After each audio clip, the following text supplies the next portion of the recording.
If anyone is unfamiliar with what is going on, please check out the previous threads. I don't know if I will continue these threads beyond this possible final one. We will see. Feel free to discuss or contribute, it's all spoopy up in here. The Lacrosse, Wisconsin Man Bat. This encounter happened on Tuesday, September 26, 2006, on Briggs Road near Lacrosse, Wisconsin around 9:30 p.m. to a 53-year-old resident who prefers to be known only by his Cherokee name, Wohali, and the man's 25-year-old son. The creature they encountered was 6 to 7 feet tall, with bat-like, leathery wings with a span of 10 to 12 feet, long claws on its feet and hands and a snarling expression on the face. It flew towards their windshield, stared at them and then swooped upwards into the night sky. The creature screamed at them before sailing straight up into the air. Wohali stated that he did not know whether the creature had been on the road and then bounced up at them, or if it had been flying at the time it came at their car. He was sure the thing was a physical, actual creature, he said, but like nothing he had ever seen before. Their reaction? Immediate illness. In seconds, both became physically ill, and the son, who was driving, swerved and then pulled the truck over into the ditch so he could vomit. The son, who wishes his identity kept private, vomited 6 or 7 times. Wohali retched, as well, and both remained sick for an entire week. The son was so frightened by the encounter that he refuses to discuss it. But Wohali told me he feels it's important for people to know what is out there. Wohali also described seeing distended ribs, long sort of human legs with claws, huge bat-like wings with arms sort of attached. I remember the teeth and the scream we heard was terrifying. Wohali's account and his sincerity convinced Godfrey that he had a credible sighting of something she has not heard described before. He certainly has nothing to gain by making it up, or talking about it, she said. He believes the more he talks about it, the more power it gives the creature. Godfrey said she feels it is important that somebody record these experiences. The Man Bat of Briggs Road ranks right up there as far as notable weird experiences. I do think this sighting that Wohali had is an extremely interesting and exciting sighting, Godfrey said. I do think it should have some serious consideration given to it. There was another similar entity reported when a man and boy were searching for a lost dog. They saw what they described as a lizard man covered in brownish scales and very reptilian looking. It did not have its mouth open or arms extended. Around the same time, a state DNR warden and separately, a group of highway workers saw what they described as a reptile man on Highway 13 near Medford. It also possessed wings and was able to fly out of their view. The Medford spot was very near the Black River which winds up from Lacrosse. Note, since these sightings some people have suggested that this creature may have been a Mothman who appeared previous to several mysterious drownings in the Lacrosse area. You can find Linda Godfrey's website at the Beast of Bray Road and Hunting the American Werewolf homepage. The Scree of Colladen. On the eve of a battle that changed Scotland's history, a bizarre incident was a horrifying omen of the slaughter to follow. On April 15, 1746, at Culloden Moor in the Highlands, British troops prepared to engage the army of Charles Edward, the Stuart prince who sought to recover the British throne. At the Scottish camp that night the air was suddenly filled with spine-chilling screams, and the troops saw a monstrous, harpy-like apparition hovering overhead. It resembled a great bird with leathery bat-like wings, burning red eyes, and the head of man. Later dubbed the Scree, the creature seems to have been more than just a pre-battle hallucination. A reliable eyewitness was Lord George Murray, a general renowned for his level-headedness. The horrendous apparition eventually departed and was never seen again. The next day's battle brought disaster for the Scots. With the Scree had gone the hopes of the Young Pretender and the Stuart dynasty. The Beast of Gavadan. The Beast of Gavadan is a name given to man-eating wolf-like animals alleged to have terrorized the former province of Gavadan, in the Margeride Mountains in south-central France from 1764 to 1767 over an area stretching 90 by 80 kilometers. The beasts were consistently described by eyewitnesses as having formidable teeth and immense tails. Their fur had a reddish tinge, and was said to have emitted an unbearable odor. They killed their victims by tearing at their throats with their teeth. The number of victims differs according to source. De Beaufort, 1987, estimated 210 attacks, resulting in 113 deaths and 49 injuries. 98 of the victims killed were partly eaten. An enormous amount of manpower and resources was used in the hunting of the animals, including the army, conscripted civilians, several nobles, and a number of royal huntsmen.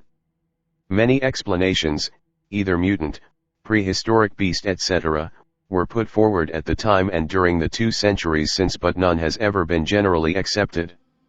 The important firm fact is that sufficient evidence remains to prove La Bête really did exist and was not just a myth. Locals believed it was a werewolf, or, more specifically, a sorcerer who shape-shifted into a monstrous predator in order to feed on human flesh. It was supposed to be bulletproof as well, until the day that someone tried a silver bullet. Descriptions of the beast varied so much that most researchers believe there had to be at least 2 of the creatures, if indeed the panic wasn't causing the populace to incorporate almost any large animal into these sightings. The color of the beast's fur was especially variable. Sometimes it was red with a large gray patch, or red with faint stripes along the back. Other times, it had black and white patches spotted over its body, with no trace of red. Rarely, it had colors or patterns that didn't incorporate red, black, or white. If you add up all the differing descriptions and then create a composite description out of those characteristics that are mentioned with consistency and by the most witnesses, then the beast would look something like this. The beast is a quadruped about the size of a horse. It reminds witnesses of a bear, hyena, wolf, and panther all at once. It has a long wolf-like or pig-like snout, lined with large teeth. The ears are small and round, lying close to the head. The neck is long and strong. The tail somewhat resembles the long tail of a panther, but it is so thick and strong that the beast uses it as a weapon, knocking men and animals down with it. Anyone struck by the tail reports that it hits with considerable force. The feet of the beast are the hardest to describe. Some say that it has cloven hooves, or that each digit is tipped with a hoof. Others say that the claws are so heavy, thick, and formidable that they merely resemble hooves. The first known attack that provided a description of one of the creatures took place on June 1, 1764. A woman from Langon saw a large, lupin animal emerge from the trees and charge directly toward her, but it was driven away by the farm's bulls. On June 30, the first official victim of the beast was Jean Boulet, 14, killed near the village of Les Habacs, not far from Langon. The beast seemed to target people over farm animals. Many times it would attack someone while cattle were in the same field. On January 12, 1765, Jacques Portefeuille and 7 friends, including 2 girls, were attacked by the beast. They drove it away by staying grouped together. Their fight caught the attention of King Louis XV, who awarded 300 livres to Portefeuille, and another 350 livres to be shared among the others. He also directed that Portefeuille be educated at the state's expense. The king had taken a personal interest in the attacks, and sent professional wolf hunters, Jean-Charles Marc-Antoine Vomesle d'Anneval and his son Jean-François, to kill the beast. They arrived in Clermont-Ferrand on February 17, 1765, bringing with them 8 bloodhounds which had been trained in wolf hunting.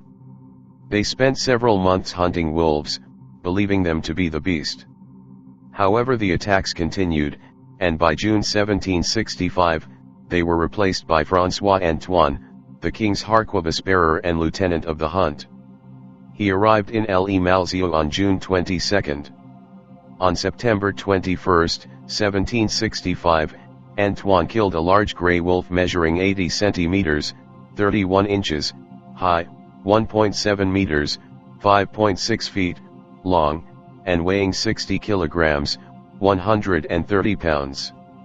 The wolf was called Le Loup de Chazes, after the nearby Abbaye de Chazes. It was agreed locally that this was quite large for a wolf. Antoine officially stated, "We declare by the present report signed from our hand, we never saw a big wolf that could be compared to this one. Which is why we estimate this could be the fearsome beast that caused so much damage." The animal was further identified as the culprit by attack survivors, who recognized the scars on the creature's body, inflicted by victims defending themselves. The wolf was stuffed and sent to Versailles, where Antoine was received as a hero, receiving a large sum of money as well as titles and awards. However, on December 2, 1765, another beast emerged in La Bessere Sainte-Marie, severely injuring 2 children. Dozens more deaths are reported to have followed. The killing of the creature that eventually marked the end of the attacks is credited to a local hunter, Jean Chastel, at the Saguenay d'Auvers on June 19, 1767. Later novelists introduced the idea that Chastel shot it with a blessed silver bullet of his own manufacture. Upon being opened, the animal's stomach was shown to contain human remains. Bat Beast of Kent, England, 1963. On the chilly evening of November 16, 1963, teenagers John Flaxton, Mervyn Hutchinson, and 2 other friends were walking home from a party on Sadling Road in the county of Kent when they saw a silent, glowing orb descending from the heavens. The small, self-illuminated object hovered above a field and then settled into the shadow-infested foliage of the woods at Sadling Park. While the teens were still reeling from this astonishing sight, something even more inconceivable would soon grab their attention.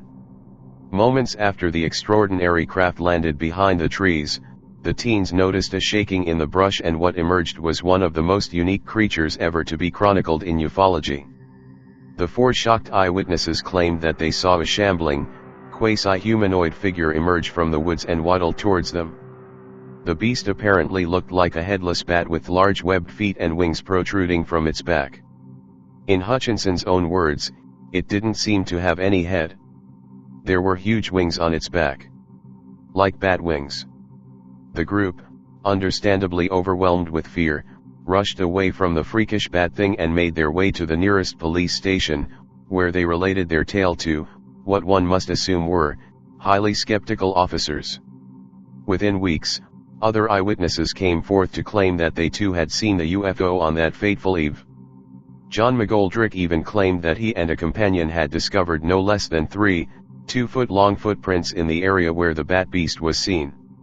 When reporters descended onto the scene, they claimed that the thicket was bathed in an eerie, and inexplicable, glow, which continued for some days before subsiding. I'm sure some of you have heard of this before, but if not, then here you go. Black Knight Satellite. In 1899, Nikola Tesla picked up unusual signals from an unknown source on his high-voltage receiver in Colorado Springs, which he speculated were intelligently controlled signals that originated from another world. Astronomers have reported picking up similar radio signals since the 1930s, and Dr. Lincoln Lopez of the University of New Mexico cited the possible source in Earth orbit in 1953. The U.S. Department of Defense commissioned astronomer Clyde Tombaugh to look for it. A famous article about the Black Knight was published in both the St. Louis Dispatch and the San Francisco Examiner on May 14, 1954. At that time, there were no man-made objects in Earth orbit, that we know of. That changed in 1957 when the USSR launched Sputnik 1. It was reported that an object believed to be the Black Knight satellite was shadowing Sputnik 1. When Sputnik 2 was launched a month later, Dr. Luis Corrales of the Communications Ministry in Venezuela photographed it again shadowing the satellite. In 1960, a Grumman Aircraft Corporation tracking camera took a picture of it, but the company kept its findings secret. In 1963, U.S. astronaut Gordon Cooper reported seeing a UFO like the Black Knight in front of his capsule. A photo taken during a space shuttle mission in 1998, seen in the videos, shows an object many believe is the Black Knight, and a 2014 video feed from the ISS shows a similar object. Of course, There's much more about the Black Knight that we know and don't know, including the link to Philip K. Dick.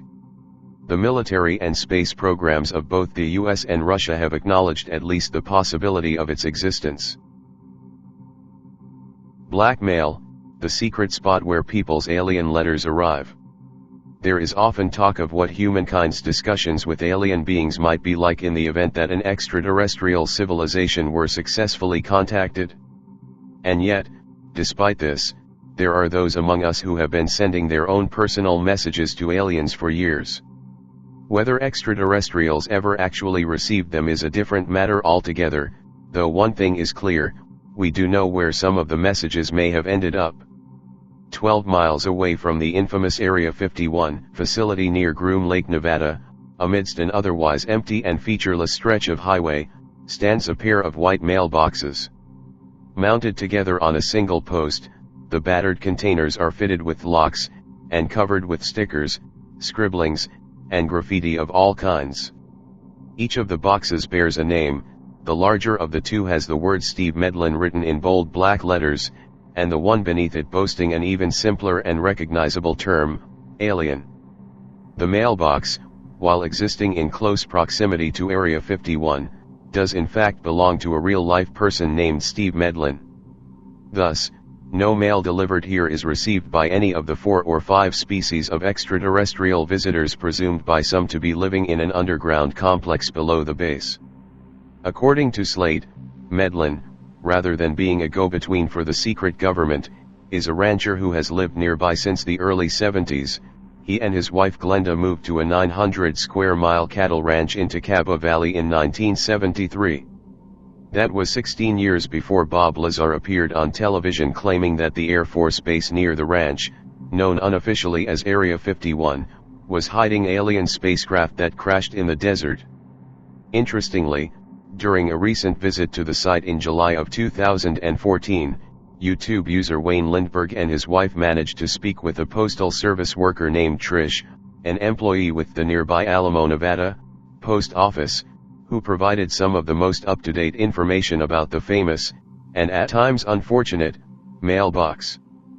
"People have told me I should write a book," Trish explained.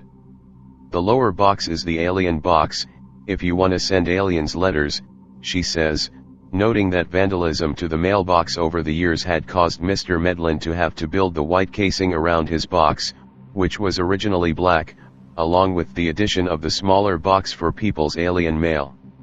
Along with letters from alien admirers, the Medlins, who added the box in 1997, the same year the roadway it stands next to was dubbed the Extraterrestrial Highway, say that some folks who visit drop money in the box. In truth, the occasional tokens are probably little consolation when compared with the damage inflicted on the box over the years, which at one time included the post it was mounted on being completely uprooted and tossed by the roadside. Technically, this constitutes vandalism of federal property, which can warrant rather severe penalties. Arguably, Mr. Medlin should be commended for being light-hearted enough to add a box just for alien letters, rather than a surveillance camera, booby traps, or other contraptions aimed at dissuading visitors from destroying his mailbox. I thought that was pretty amusing. Black triangular craft and highways. Interstate 435 surrounds Kansas City, Missouri, and its suburbs across the Missouri/Kansas state line in 81 miles of asphalt. Other than a few housing developments, the northwest stretch of the interstate that Laura Katz traveled on around 10 p.m., February 19, is quiet and dark. "It was cold and clear," Katz said. "You could see the stars. Visibility was excellent." Which is how she saw the thing in the sky. Katz was on the last half hour of the long journey from her hometown of Council Bluffs, Iowa, to her apartment in Overland Park, Kansas, when she took the on-ramp onto the interstate at Platte City, Missouri, and entered this sparsely populated area northwest of Kansas City. "I'd only been on 435 a couple of minutes and I see these things with lights," she said. "I think, that's weird." An elongated black triangle about the size of a commercial jet airliner flew toward her. A smaller one just to the south mirrored the flight path. A second smaller craft flew to the north. To the right is another one right above the trees, she said. I mean right above the trees. There were no propellers, no wings, and they were flat. An airplane isn't just flat like that. These three aircraft with strange lights approached the interstate with a trajectory that would lead them over Katz's car toward nearby Kansas City International Airport. But, as the craft grew closer, Katz began to doubt if these were conventional airplanes. I usually don't see three airplanes that close together, she said. But I am by the airport, so maybe they're farther apart than what I think. Then she slowed and the lead craft, the largest of the three, slowly sailed over the top of her car. It was triangle shape, almost like a stealth bomber shape, she said. But Katz has seen the B-2 stealth bomber, and this craft was not the B-2. I slow down and look up at this thing, she said. This was not an airplane. I made sure it was not an airplane before I started freaking. Blue and red flickering lights lined the outside of the triangles, a big white light glowed from their middle. Katz got a good look, the craft were close. We're talking not very high off the interstate, she said. Just above the trees. Probably a couple 100 feet above the trees. I was moving faster than they were. One of the smaller ships wasn't moving at all. It just hovered at the tree line. Katz's sighting isn't uncommon for that area. An anonymous poster to the Mutual UFO Network website described seeing something similar at 10:05 p.m. on November 9, 2012, near Parkville, Missouri, about 13 miles from the airport. I saw a triangle-shaped object hovering low in the sky over Parkville, Missouri, the witness wrote in the MUFON report. The craft had a bright white light and smaller red and blue light, all which flashed randomly. This object hovered an estimated 200 feet above the ground. The witness saw a black triangular craft with a bright, white light shining underneath. I slowed down to about 15 miles per hour because there were no other cars on the road at the time. The object blended very well with the night sky, the witness wrote. I looked up into the sky very puzzled and astounded by what I had just seen. I can't understand how something that big could just hover in place so low to the ground and not make a sound.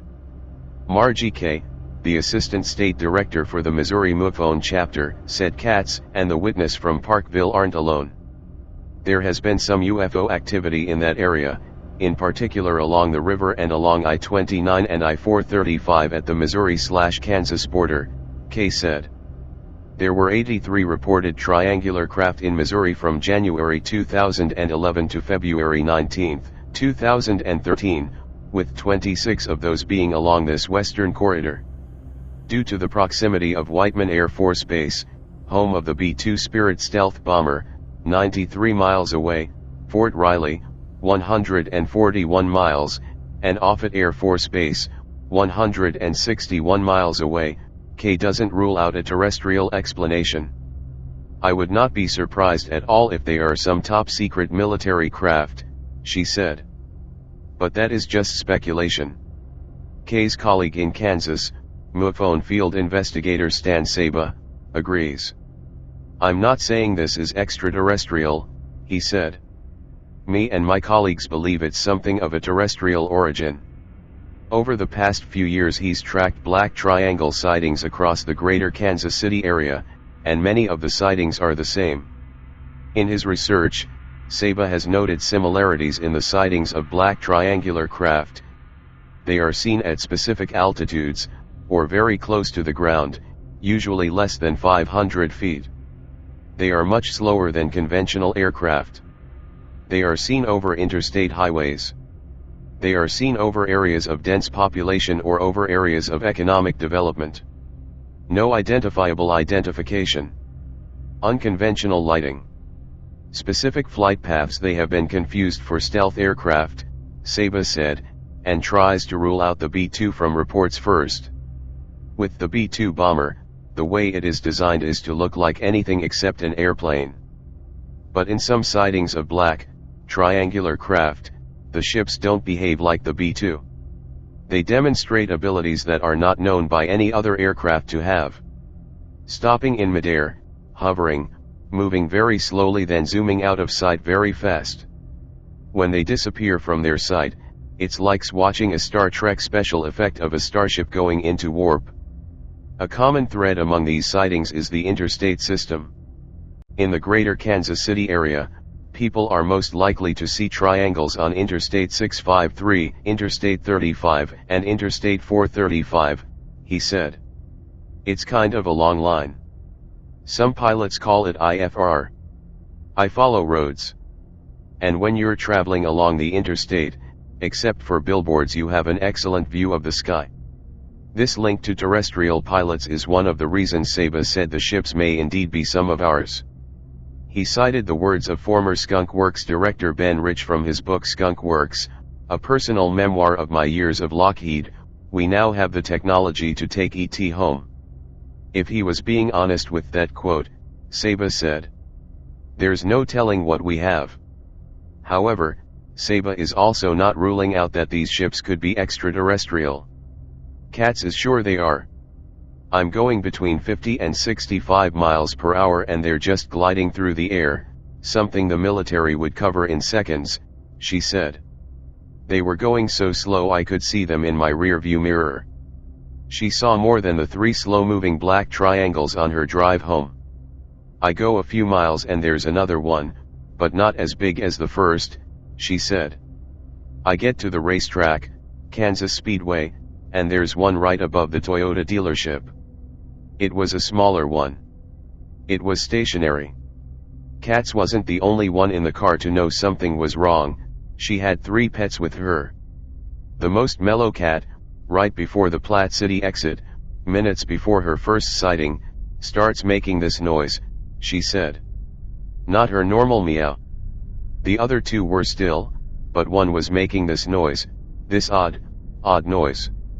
"She's in her carrier so I can't do anything about it."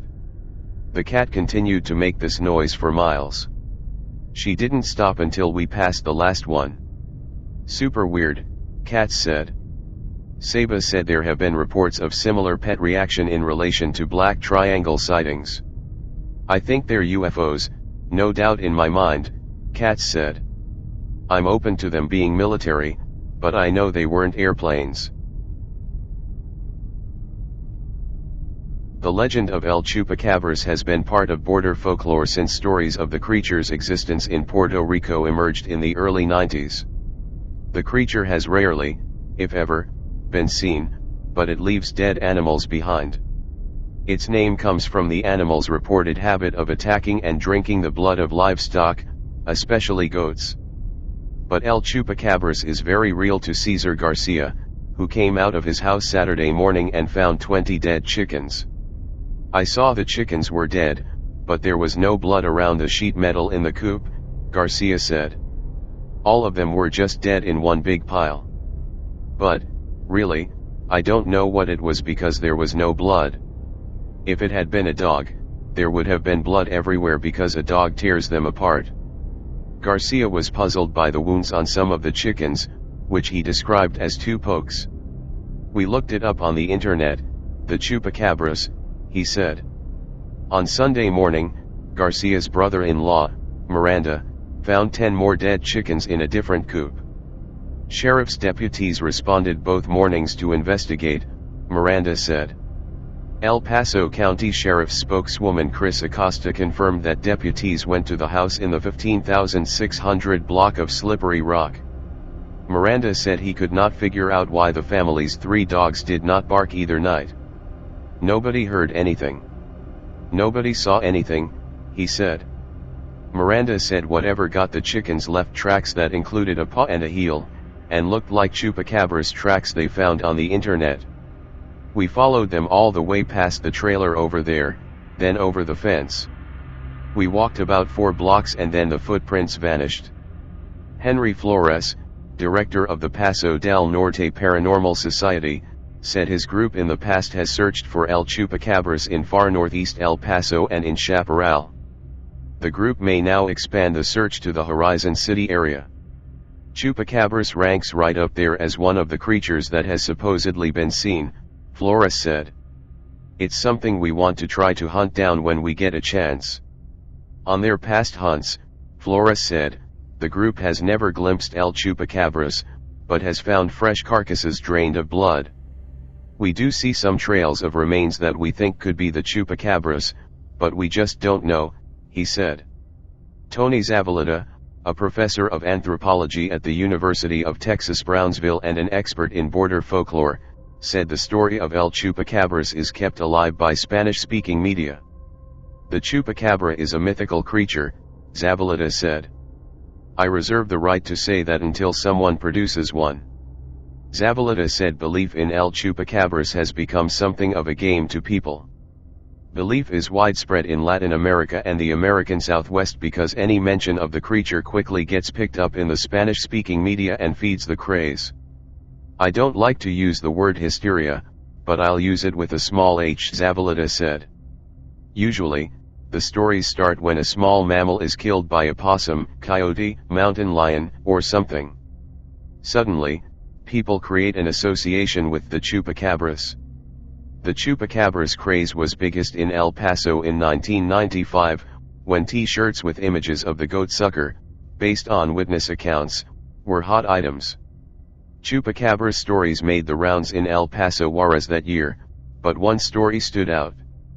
A woman in the Juarez area told reporters that she was bitten by the creature on her neck. Her claim was debunked later as a ploy to divert attention from a lover's hickey and her supposed marital infidelity.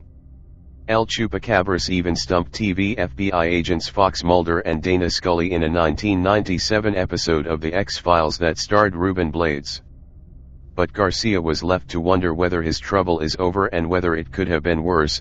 Until 3 weeks ago, there was still a herd of goats, allegedly El Chupacabra's favorite food, on his property. Now I'm left with no chickens. 30 chickens, gone, Garcia said. Imagine if we still had the goats.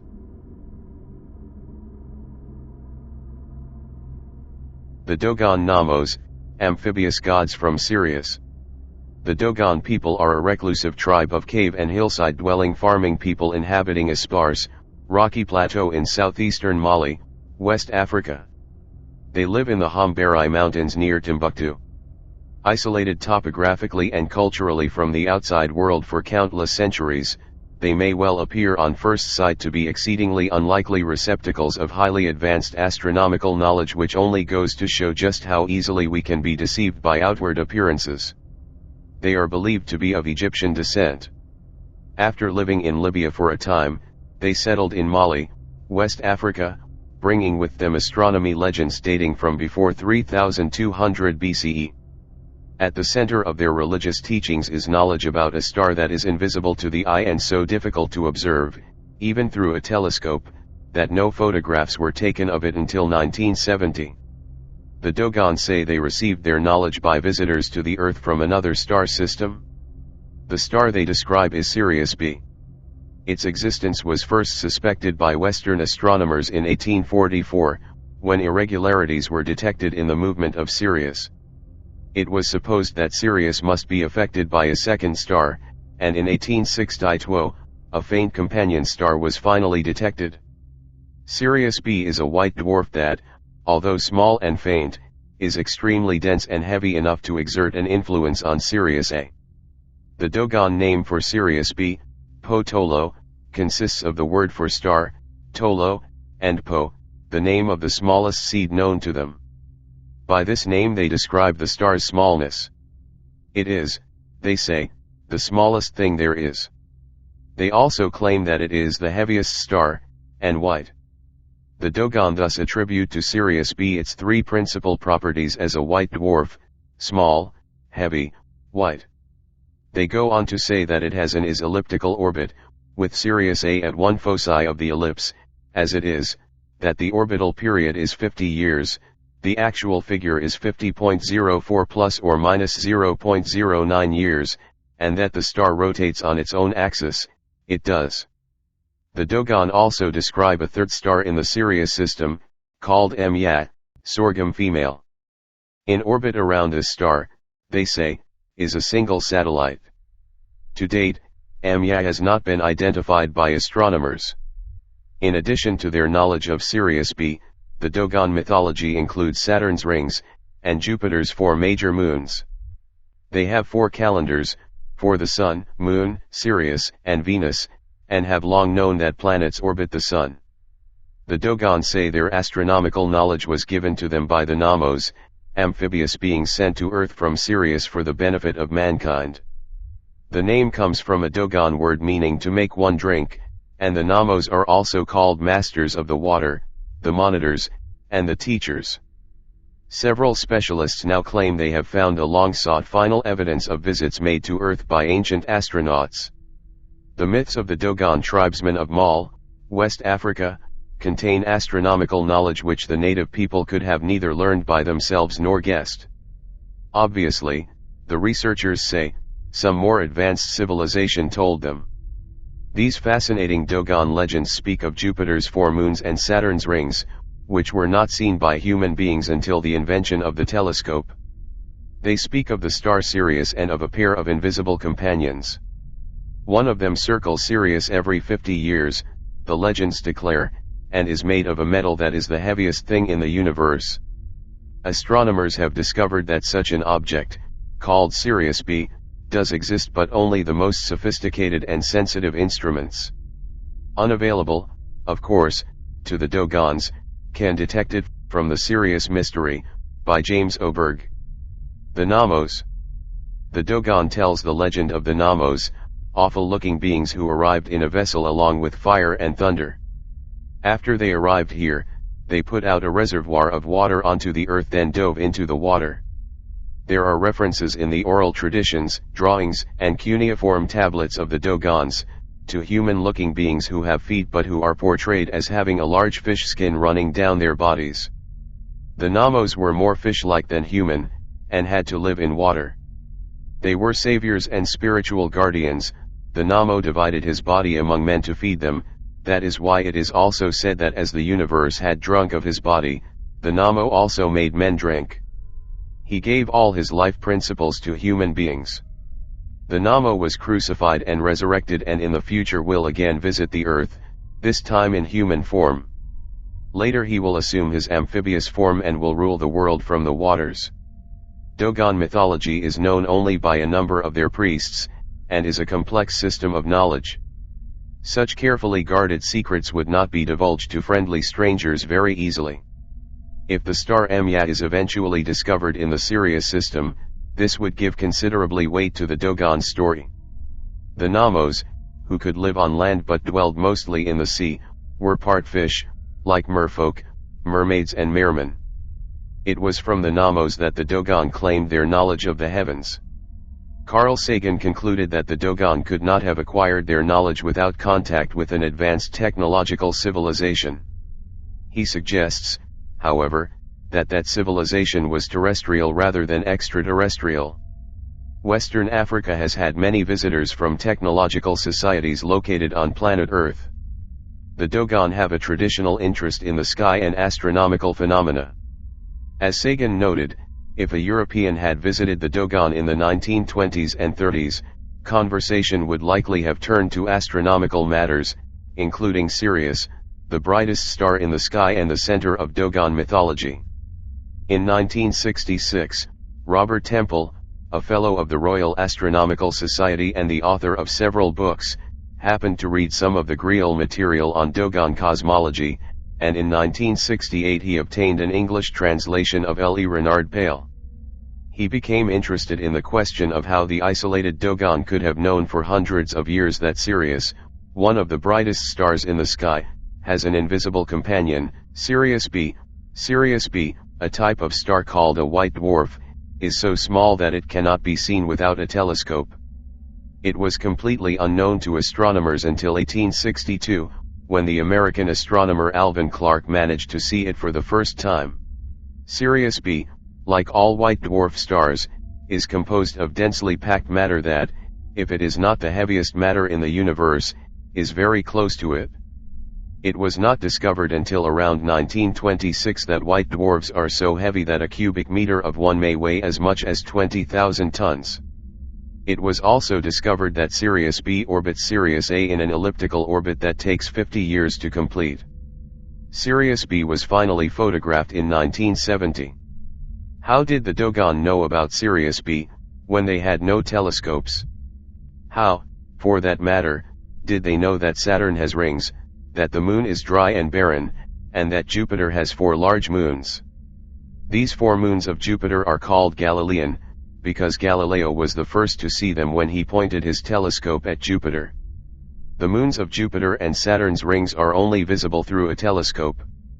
As Temple read Graioli's material on the Dogon, he found that their mythology traced their origins back to the Namo, the human fish creatures from their creation myths. Temple related these creatures to Owens of Sumerian mythology, who was also a half-fish, half-human creature who brought civilization to an ancient people. Further, Temple found links with Egyptian and Greek mythology. He wrote a book about his interpretation of the Dogon beliefs, called The Sirius Mystery, which was published in the 1970s.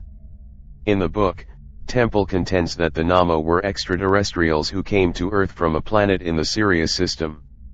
They visited the Dogon, the Babylonians, and possibly the Egyptians, and the astronomical knowledge of the Dogon came from this contact. Note: Baniast, Daniel, and Juvent, J.L. Is Sirius a triple star? Astronomy and Astrophysics.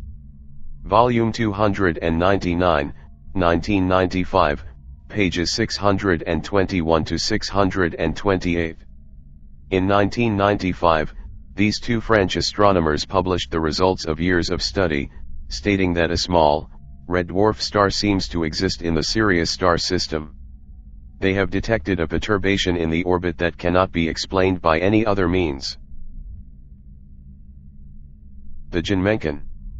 Japanese folklore has long been inhabited by goblins, specters, boogeymen, and all manner of fantastical creatures from the edges of human imagination.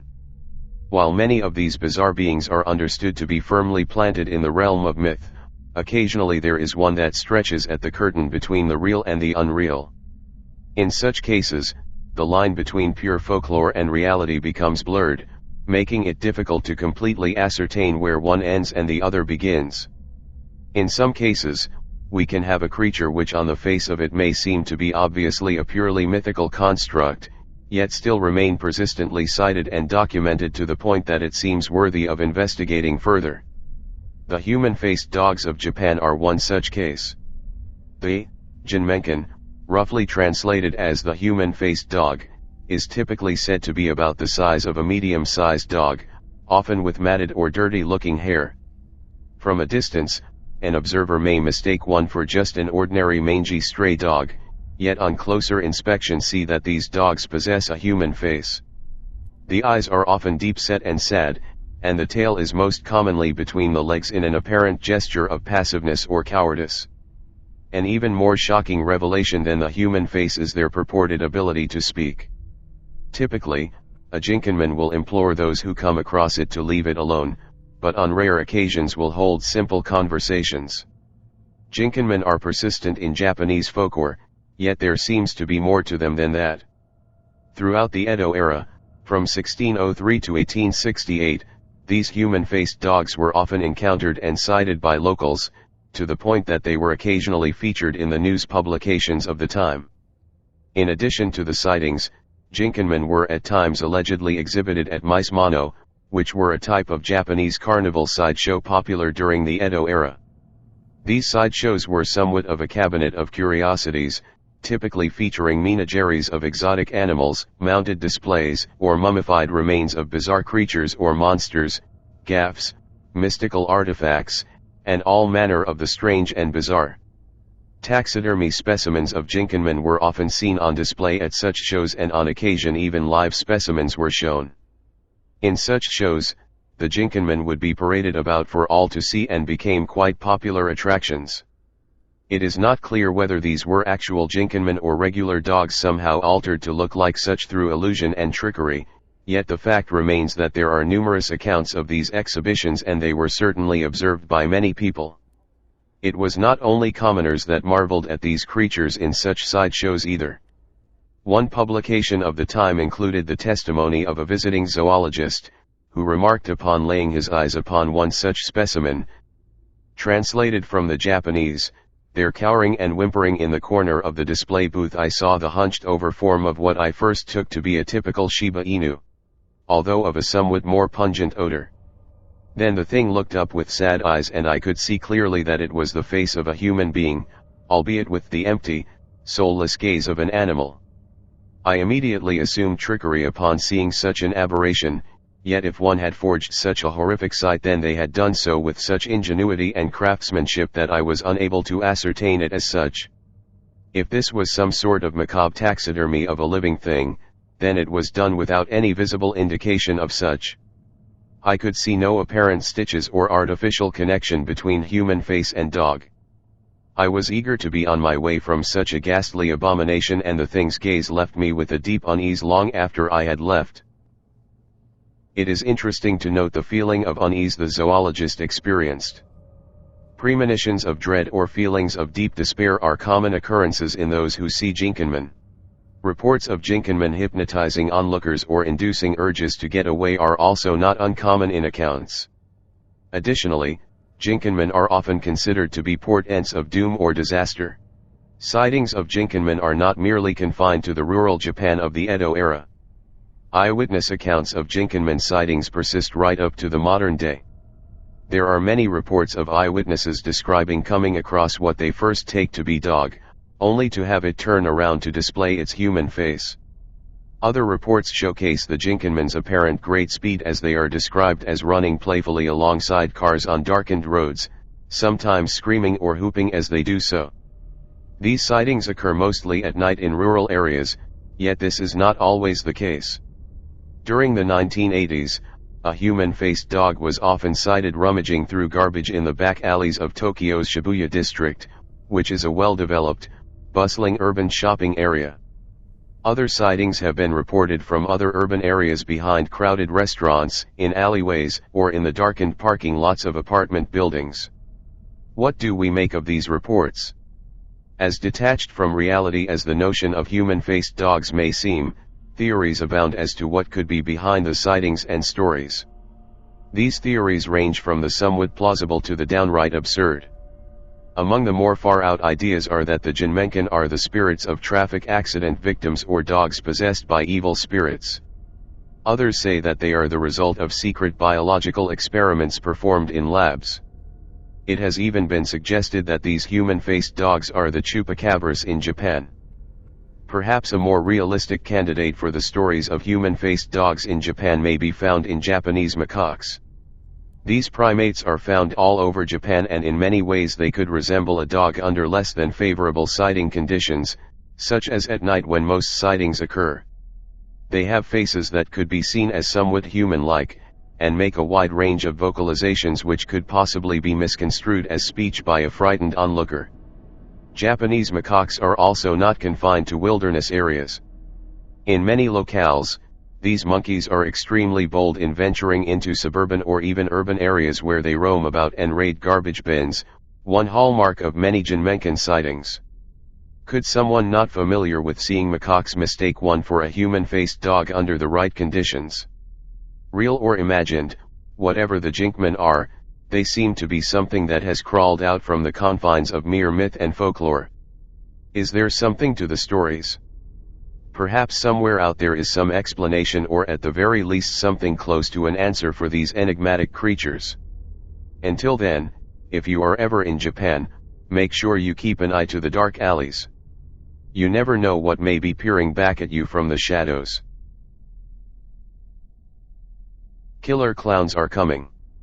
There is, in fact, a long history of reports of so-called phantom clowns, as they are often referenced in Fortean literature.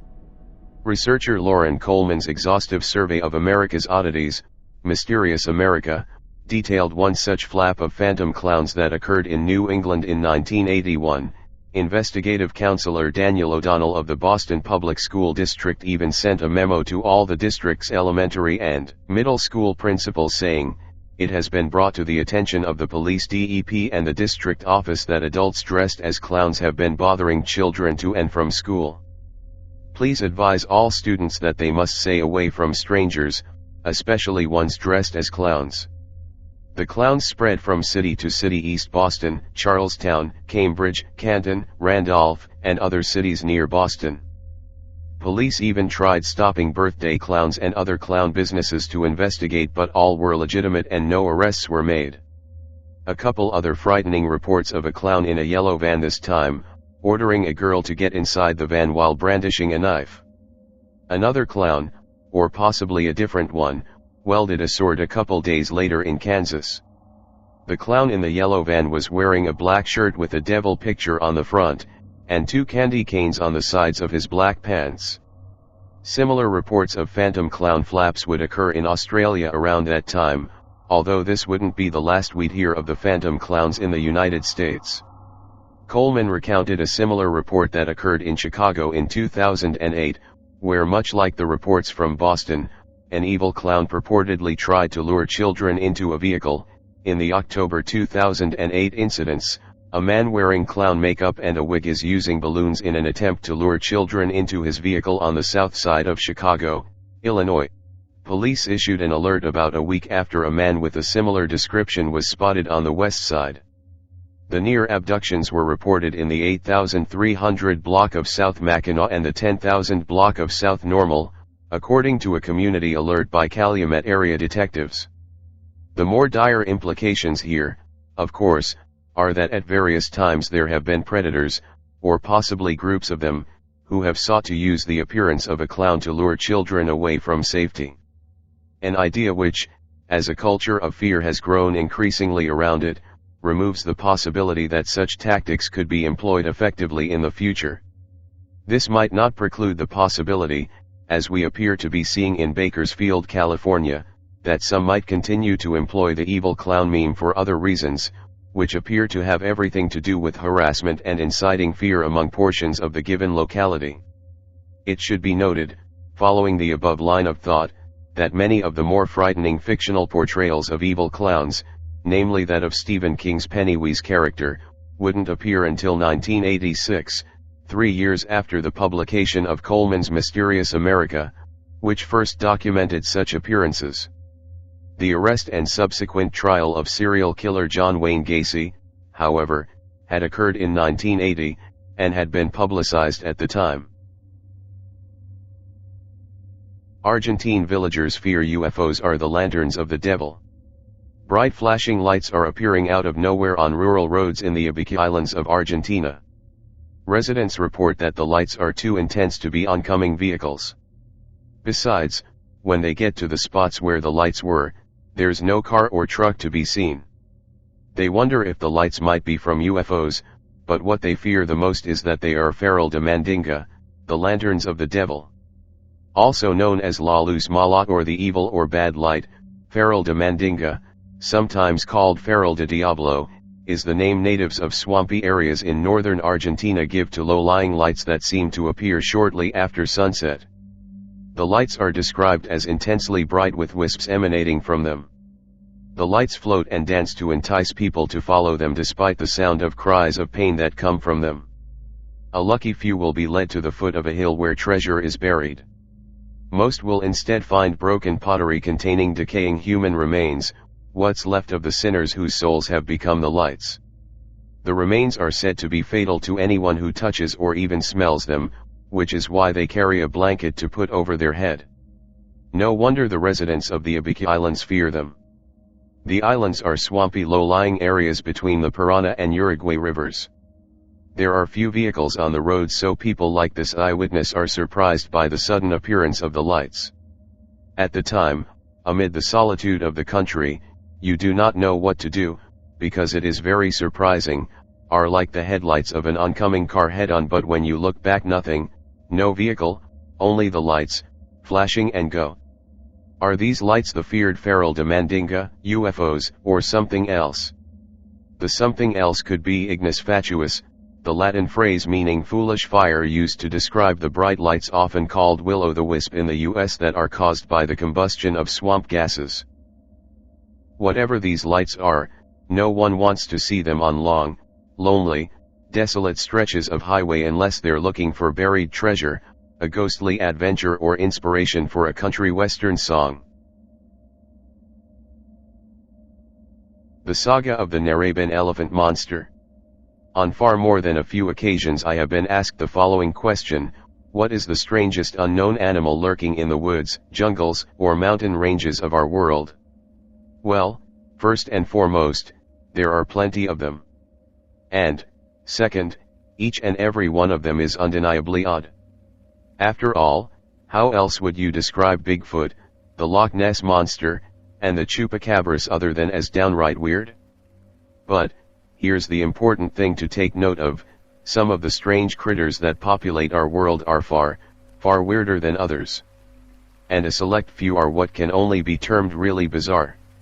All of this brings me to a very strange and fascinating saga that occurred close to half a century ago. Beyond any shadow of a doubt, the city of Sydney, Australia can claim fame to having played host to one of the most mystifying and bizarre of all creatures ever encountered. And I do not use those two words, mystifying and bizarre, lightly. After all, how else would you go about describing a diminutive beast that looked like an elephant, but that walked on its hind legs, and which surfaced from the depths of nothing less than the heart of a dark lagoon? That was exactly what a woman named Mabel Walsh encountered in Narrabeen, a beachside suburb of Sydney, back in the latter days of the 1960s. While driving home late one April 1968 evening with her nephew, John, Mabel Walsh was shocked to fleetingly see the approximately 4-foot-tall animal emerge from the watery depths and shuffle its way into the heart of nearby scrubland. It was a creature that Walsh would never forget, even though it was in view for only mere seconds.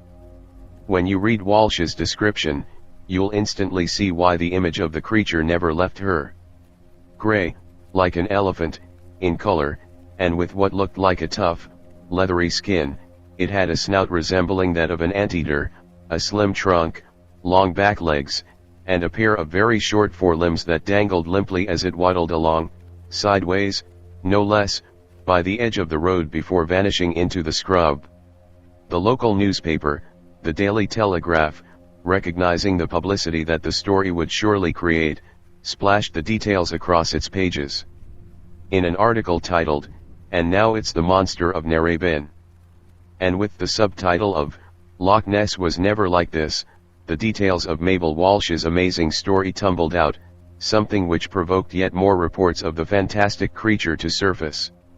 Some of the subsequent accounts sounded decidedly sensationalized, since they suggested the monster of the deep had taken to dragging sheep, cows, and even horses to their horrific deaths in the heart of the lagoon, a most unlikely action for a creature that was barely 4 feet tall. Others spoke in near hysterical tones of seeing a bright red-colored, clawed hand come out of a hole in the ground at the lake and try and grab a terrified youngster. The final word on the matter went to Mabel Walsh, who started the controversy, and who told newspaper staff that people might call her crazy, but she was absolutely sure there was a bizarre creature in Narrabeen Lakes. As it transpired, not many did call her crazy, after all. The Daily Telegraph's audience excitedly lapped it all up, and, sales-wise, its staff was very happy indeed.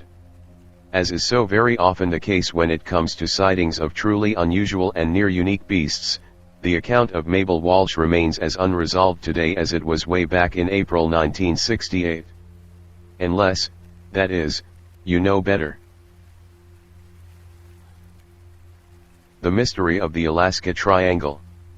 There are certain areas of this planet that seem to be magnets for missing persons and mysterious disappearances. For whatever reasons, people come to such places and simply vanish, never to return. Many know of the more famous of these places, such as the Bermuda Triangle, but there are more such anomalous zones to be found around the world. Perhaps one of the more little known of these regions that are seemingly hungry for more souls is a vast expanse of wilderness in the northernmost U.S. state of Alaska, a cold, barren place that has the habit of holding on to people and refusing to let go. Alaska's Bermuda Triangle is said to encompass a large, sprawling section of the state, all the way from the southeastern region near Juneau and Yakutat, and all the way up north to the Barrow Mountain Range, and to Anchorage in the middle of the state. Within this zone are vast areas of largely unexplored wilderness, including sprawling forests, craggy mountain peaks, and desolate, barren tundra. The region sports an unusually high number of people, both tourists and locals, who go missing every year without a trace as if they have vanished off the face of the earth, and additionally many planes have also disappeared or inexplicably crashed here. It is said that since 1988, a staggering 16,000 people have vanished in the so-called Alaska Triangle, to never be heard from again. One of the most high-profile mysterious disappearances within the Alaska Triangle occurred in October 1972, when an airplane carrying none other than two prominent politicians, House Majority Leader Hale Boggs and Representative Nick Begich, along with an aide, Russell Brown, and their Bush pilot Duane Jones, mysteriously vanished in the region while on their way from Anchorage to Juneau aboard a Cessna 310 aircraft. The disappearance of such prestigious public figures sparked an intense search that lasted for 39 days and involved over 400 aircraft including an advanced Air Force SR-71, and dozens of boats, including 12 from the Coast Guard, yet no evidence of what happened to the three men or the plane was ever found and the men were declared dead. The disappearance actually sparked some conspiracy theories at the time, with some people claiming that the crash had been orchestrated, or at least was covered up by the head of the FBI at the time, J. Edgar Hoover, in response to intense power struggles he had had with Boggs. To this day, no trace of the men or the plane, not so much as a bolt or scrap of metal, has ever been found. What is going on in this remote, unexplored wilderness that causes so many people to disappear without a trace? That largely depends on who you ask, and ideas run the gamut from the plausible to the fringe. The area has long been associated with evil spirits in the lore of the native Tlingit people of the region, with one notorious entity being Kushtaka, a shape-shifting demon that is said to look like a cross between man and otter, and is said to lure hapless people to their doom, in particular those who are lost. Another theory is that the Alaska Triangle comprises one of the so-called vile vortices, or geographical areas around the planet postulated by American researcher and cryptozoologist Yvonne T. Sanderson that are claimed to exhibit extreme electric, magnetic, and electromagnetic anomalies, as well as energy vortexes, also called ley lines, which are theorized subterranean electromagnetic currents. Naturally, the most famous of these vile vortices is the notorious Bermuda Triangle, but they are also said to exist in places as far-flung as the Algerian megaliths to the south of Timbuktu, the Indus Valley in Pakistan, Hamakulia volcano in Hawaii, the Devil's Sea near Japan, the South Atlantic, and both the North and South Poles. Various famous places such as Stonehenge, Easter Island, and the pyramids in Egypt are also all said to lie on vortexes, and indeed it is claimed by some to be the reason these monuments were erected there in the first place. These energy vortexes are said to create all sorts of strange phenomena. They are thought to affect humans in various physical, mental, and emotional ways, such as causing visions, demonstrating miraculous powers of healing, and generating spurts of creativity or profound epiphanies. Many people believe that they can tap into their higher selves when at these vortexes. These places can also allegedly induce disorientation, confusion, and both visual and audio hallucinations, as well as cause delicate electrical instrumentation to go haywire or to malfunction. More far-out theories on energy vortexes are that they are actually doorways into spiritual dimensions, or are gateways to other realms. All of these things could explain why people and vehicles such as ships or airplanes go missing in these regions at such an astonishing rate. There are some interesting things that seem to support the idea that the Alaska Triangle could be one of these vortexes. Alaska is covered with a large concentration of magnetic anomalies, some of which can disrupt compasses to the point that they are as much as 30 degrees off. In addition, some search and rescue workers in the area have reported having audio hallucinations there, most commonly described as sounding like an angry swarm of bees, and of feeling unusually disoriented or lightheaded. Some readings of areas in the supposed Alaska Triangle have indeed produced various unusual anomalies and spikes of electromagnetic activity. Could this have anything to do with the disappearances? Unfortunately, it is unclear whether such vile vortices even truly exist, and the theory has been open to a good amount of skepticism, so it is hard to say for sure. According to authorities, the disappearances are due to a completely different reason altogether. Statistically, Alaska has more annual missing person reports than anywhere else in the country, twice the national average. It also has the highest number of missing people who are never found. In 2007, for instance, 2,833 people were reported missing, and when compared to the state's comparatively low population of around 670,000 at the time, that equates to about 4 in every 1,000 people, a staggering amount.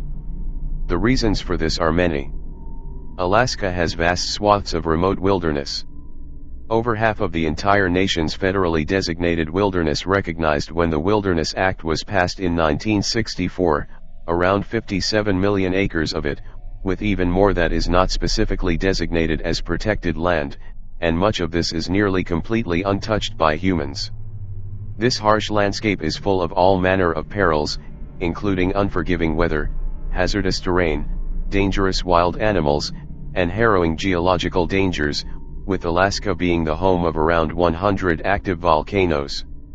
Considering this massive amount of rugged wilderness, which riddled with countless potential hazards, and the fact that many tourists who come here to camp and hike are underprepared, it is perhaps no surprise that a good amount of people may become lost in the middle of nowhere, encounter some danger that incapacitates them and prevents them from getting back to civilization, or are just simply killed by wild animals or the elements. Why are the disappearances seemingly more concentrated in the Alaska Triangle than elsewhere in the state? Who knows, but it does cover large areas of some of the most wild and untamed such land in the state. This uncharted wilderness could also explain the number of people who are never found. With the sheer mind-bogglingly expansive areas of wild, inaccessible mountainous land to cover, search and rescue teams can have a daunting time trying to locate someone. The unpredictable weather and extremely cold winters here also limit the times when searches can be conducted, all of which leads finding one person in all of that a logistical nightmare. Taking this all into account, it is amazing that the authorities ever find anyone here at all. How can this majestic land of pristine views and natural beauty so greedily swallow up so many people without a trace? Whether the mysterious disappearances of the Alaska Triangle are the result of natural perils, strange energy vortexes, or ancient evil spirits, they are certainly alarming. It is likely we will never come to a complete understanding of the mystery here, and that the only people who will ever know for sure are the ones who never came back to tell the tale. The mysterious and creepy island of dolls. There are some places in this world that are steeped in a thick, intangible fog of foreboding. These are places that have the capacity to truly upset us on some primal level. They grip us with tendrils of dread when we are there, and haunt our dreams long after we leave. One such place is Mexico's genuinely disturbing island of horrors, La Isla De Los Munecas, the immensely creepy and allegedly haunted island of dolls. La Isla De Los Munecas is located in the area of Xochimilco, a borough within the Mexican Federal District which was historically positioned on what was once Lake Xochimilco. Xochimilco is a locale well known for its extensive system of canals, which are a relic of the times when the settlements of the Valley of Mexico were interconnected by networks of canals and lakes. The island itself is what is known as a chinampas, which are artificial islands which were built in shallow areas of the lake during the pre-Hispanic period as a means of increasing agricultural production. The chinampas were mounds of earth and mud heaped upon a frame of intertwined juniper branches and tied to the shore. As the islands sank, new ones would be built on top, stacking one over the other until a rectangular island was eventually formed and permanently affixed to the bottom of the lake. Upon these islands were grown a variety of crops, and they were of great economic value during the time of the Aztec Empire. The artificial islands were so lush that they were also known as floating gardens, and the large number of chinampas constructed subsequently contributed to the gradual shrinking of Lake Xochimilco into the canal system seen today. In modern times, most of the chinampas have deteriorated and fallen into disrepair, yet around 5,000 remain, and they are popular with tourists, who ride along the canals in special gondolas called trajineras. Indeed, due to its important historical connection to pre-Hispanic Mexico, Xochimilco with its ancient man-made islands and canals is deemed a World Heritage Site. However, one of the chinampas that all but the most fearless visitors may want to steer clear of is the menacing island of dolls. La Isla De Los Munecas is perhaps the most infamous of Xochimilco's chinampas due to its bizarre history and status as one of the spookiest, most haunted places in Mexico. The story begins in the 1950s with a reclusive loner known as Julian Santana Barrera, who took up residence on an abandoned chinampa where he lived in a hut by himself. He then used the artificial island for growing not fruits and vegetables, but nightmare fuel. After witnessing a young girl drown in a nearby canal, Barrera became convinced that the spirit of the girl was haunting him. He reportedly claimed he could hear the dead girl singing, giggling, and calling to him from over the water, as well as dragging and scratching noises outside of his hut or rapping on the windows when no one else was there. Sometimes he could see her ghostly form through the trees or over the water, hovering about the island at night. Disturbed by these visitations, Barrera's behavior became increasingly erratic. One day, Barrera saw a doll drift by in the water of the canal and took it as a sign. He fished the doll from the water and hung it up on his island, believing that it would protect him from the wrath of the girl's ghost. It soon became apparent to him that one doll was simply not enough, as he believed the restless spirit was still tormenting him. Barrera became obsessed with collecting more dolls, sometimes even trading vegetables he had grown for more of them in his desperation to appease the angry spirit of the girl. He hung the dolls all over the island, amassing more and more until eventually there were hundreds of the things strewn all over the place, covering the chinampas. Barrera put the dolls everywhere. On the ground, propped against trees, tied to tree trunks and fences, and even hanging from the branches like twisted Christmas tree ornaments. It is said that he would often rearrange the dolls and frequently move them into different locations and positions about the island as he saw fit. Word of mouth spread about the odd hermit on this island surrounded by his creepy collection of disheveled dolls, and local legends began to form. It was said that the dolls would come to life at night and roam the island brutally killing animals, and that if one listened carefully the gibbering whispers and giggling of the dolls could be heard as they went about their grim work. It was rumored that Barrera would talk and sing to the dolls, caring for them as if they were real children. It was also said that the dolls became infused with evil as soon as they were put up on the island, and that they were all connected by some insidious supernatural force. This went on for years until one day Barrera was found dead, floating face down in one of the canals. Chillingly, it was the very same canal the little girl had died in all those years ago, the same girl whose ghost had slowly driven Barrera insane. Local legend has it that Barrera's ghost continued to inhabit the island, haunting it along with the dolls. Today the island's dolls are still there. They are scattered haphazardly all over the island, strung up everywhere, with their dull, wide eyes gazing lifelessly over their domain. Over the years they have deteriorated to the point that most are in various states of disrepair, and many are filthy and decrepit, all of which makes them that much scarier and further fuels the menacing ambience of the island. The dark superstition and folklore associated with the island showed no signs of abating with Barrera's death. People say that when visiting the island, it is a good idea to bring a doll with you to appease the dark spirits there. As soon as the new doll arrives, it is believed to connect with the others through whatever black magic it is that courses through them. In addition, Barrera himself is still said to survey the place, watching all who visit from the shadows. The stories of the paranormal pervading La Isla De Los Munecas have also captured the attention of those looking for evidence of such goings-on, with the TV show Destination Truth launching an expedition to the island. Barrera's nephew explained to the crew that indeed the dolls seemed to be charged with some eerie supernatural energy and that the island was haunted, cursed, or both. The crew were not disappointed as they managed to experience quite a few strange happenings during their stay. Strange dragging sounds were heard on the roof of the island's shack, as well as other creepy noises and bumps in the dark. Sensors for ghostly energy also were going wild with readings, and the highlight of the show came when one of the dolls appeared to open its eyes of its own accord when asked to do so. The entire incident was caught on camera. Say what you will about its authenticity or whether it constitutes evidence of the paranormal, but there is no denying that the footage is exceptionally creepy and disturbing. Such spooky stories have apparently done nothing to stymie the flow of curious visitors looking for a peek at the macabre. Over the years, La Isla De Los Munecas has truly become one of the most famous chinampas of Xochimilco, based purely on its grim reputation and bizarre history. The island's current tenant, Barrera's own nephew Anastasio Velasquez, says hundreds of people flock to see the island and its dolls every year. For the truly brave, nowadays it is relatively easy to book a tour to see the island, and it is easily accessible by ferry or gondola. The visitors may come and go, but the dolls remain, twisted bodies strung up upon the trees and beady eyes staring at, perhaps even watching their lair, as they have for so long and will likely continue to do until they've turned to dust. Perhaps Barrera is there too, among his slowly decomposing dolls, forever to care for them like his own children.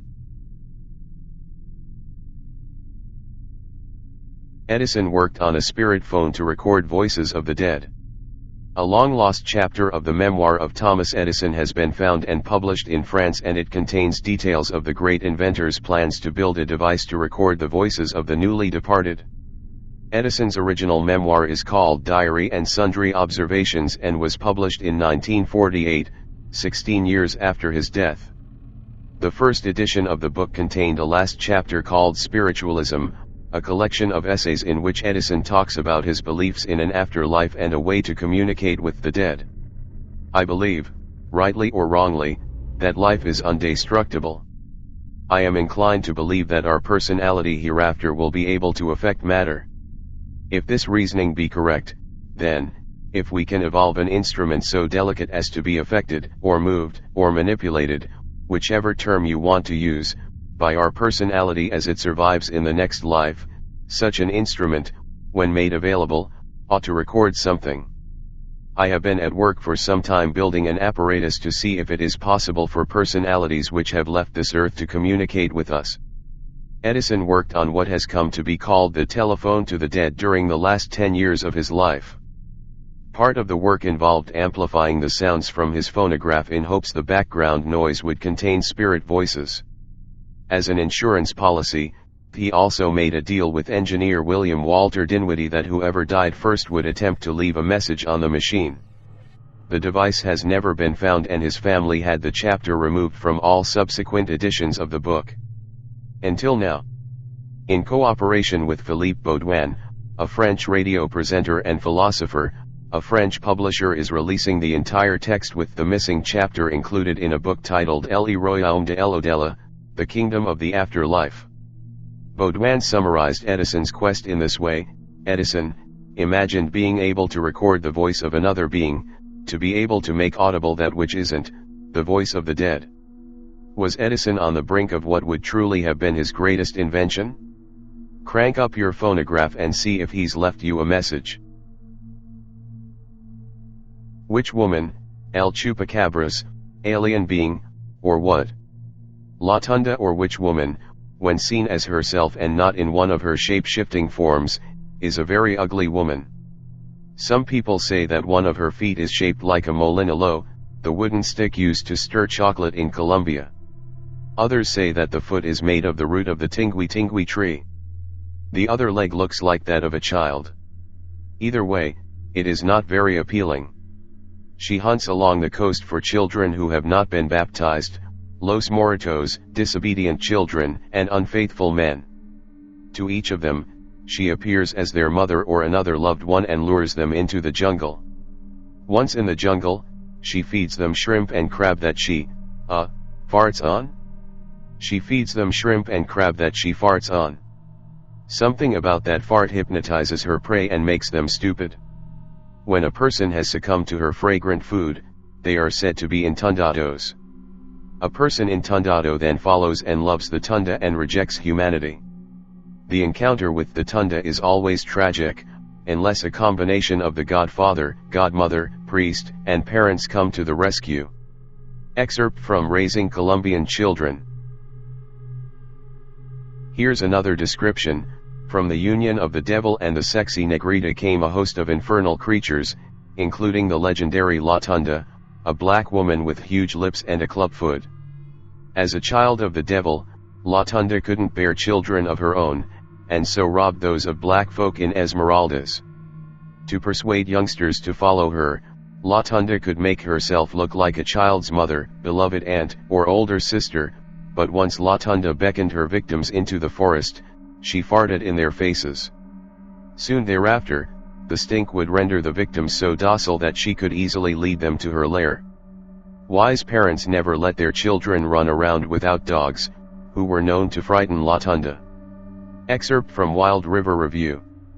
Note, well, I'm not going to make a call on this one. Witch woman, chupacabras, alien, whatever. What do you think? Okay, maybe a few more things and then I am out for tonight. Tribal creature and mantis entity encounter. A Philadelphia resident has reported an encounter with a 3-foot-tall, 3-legged, single-eyed creature, in what must be one of the most bizarre reports ever filed with MUFON. Preceding the encounter on the 15th of August, 2009, the witness reported seeing a luminescent orb buzzing above their building, and then shortly after the somewhat amusing interaction with the tripod creature, a man-sized praying mantis was seen staring at the witness through a window. Read on for the full MUFON report. Oh, and there's a thunderbird too, just for good measure. MUFON witness statement.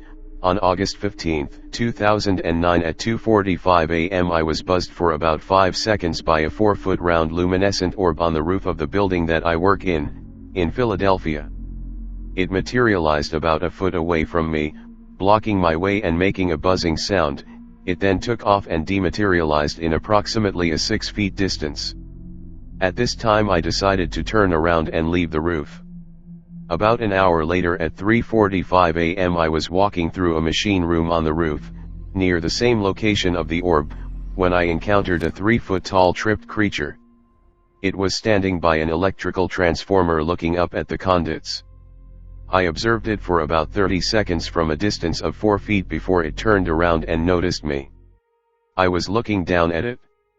It had a beautiful baby blue eye which was moving rapidly, just one, a long eyelid and rubbery looking legs with bulbous feet. I could see it was starting to panic because it started stomping his feet like a mad skunk or jumping up and down and making a high-pitched squeaking sound almost like a cat's toy. I was blocking its way to the open roll-up door leading to the roof behind me.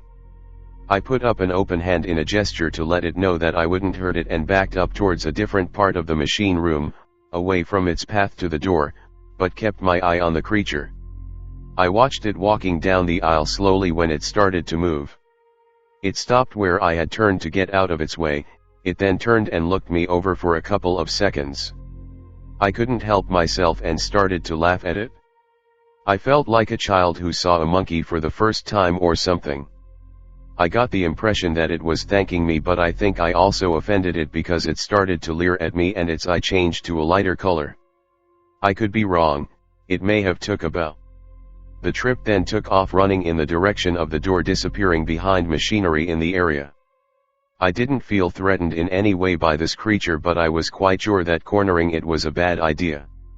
In hindsight of this encounter, I'm left with a feeling of wonder. The building's electrical generator was permanently shut down about a year ago. On this same morning I'm doing my paperwork in the control booth, and a larger than man-sized praying mantis comes up to the window and just stares at me for about a minute. I did not feel comfortable with this encounter considering the nature of this kind of insect. I sat there and didn't move a muscle until it left. I have also heard screeching sounds in the roof machine room, in the direction of the roll-up door, which made my hair stand up on the back of my neck around the same time for 2 nights. The next night, August 16, 09, I'm mopping the floor in the machine room, on the roof, and I come back to the sink to fill my bucket, and there was a little springs and clip neatly arranged next to each other on the floor in front of the sink. I think the trip came back. There was no one else in the machine room. Was it trying to tell me something, were they gifts, or was it trying to help me? I don't know. It's a mystery. The trip may have been back the next night too, but I didn't see it. It had moved stuff around like a toddler would have. It was into everything, exploring, I guess. On August 18, 09 at around 3 a.m. I was witness to a giant bird above Aiken's Oval with a 40-foot wingspan or better. It had rectangle-shaped wings and no tail feathers.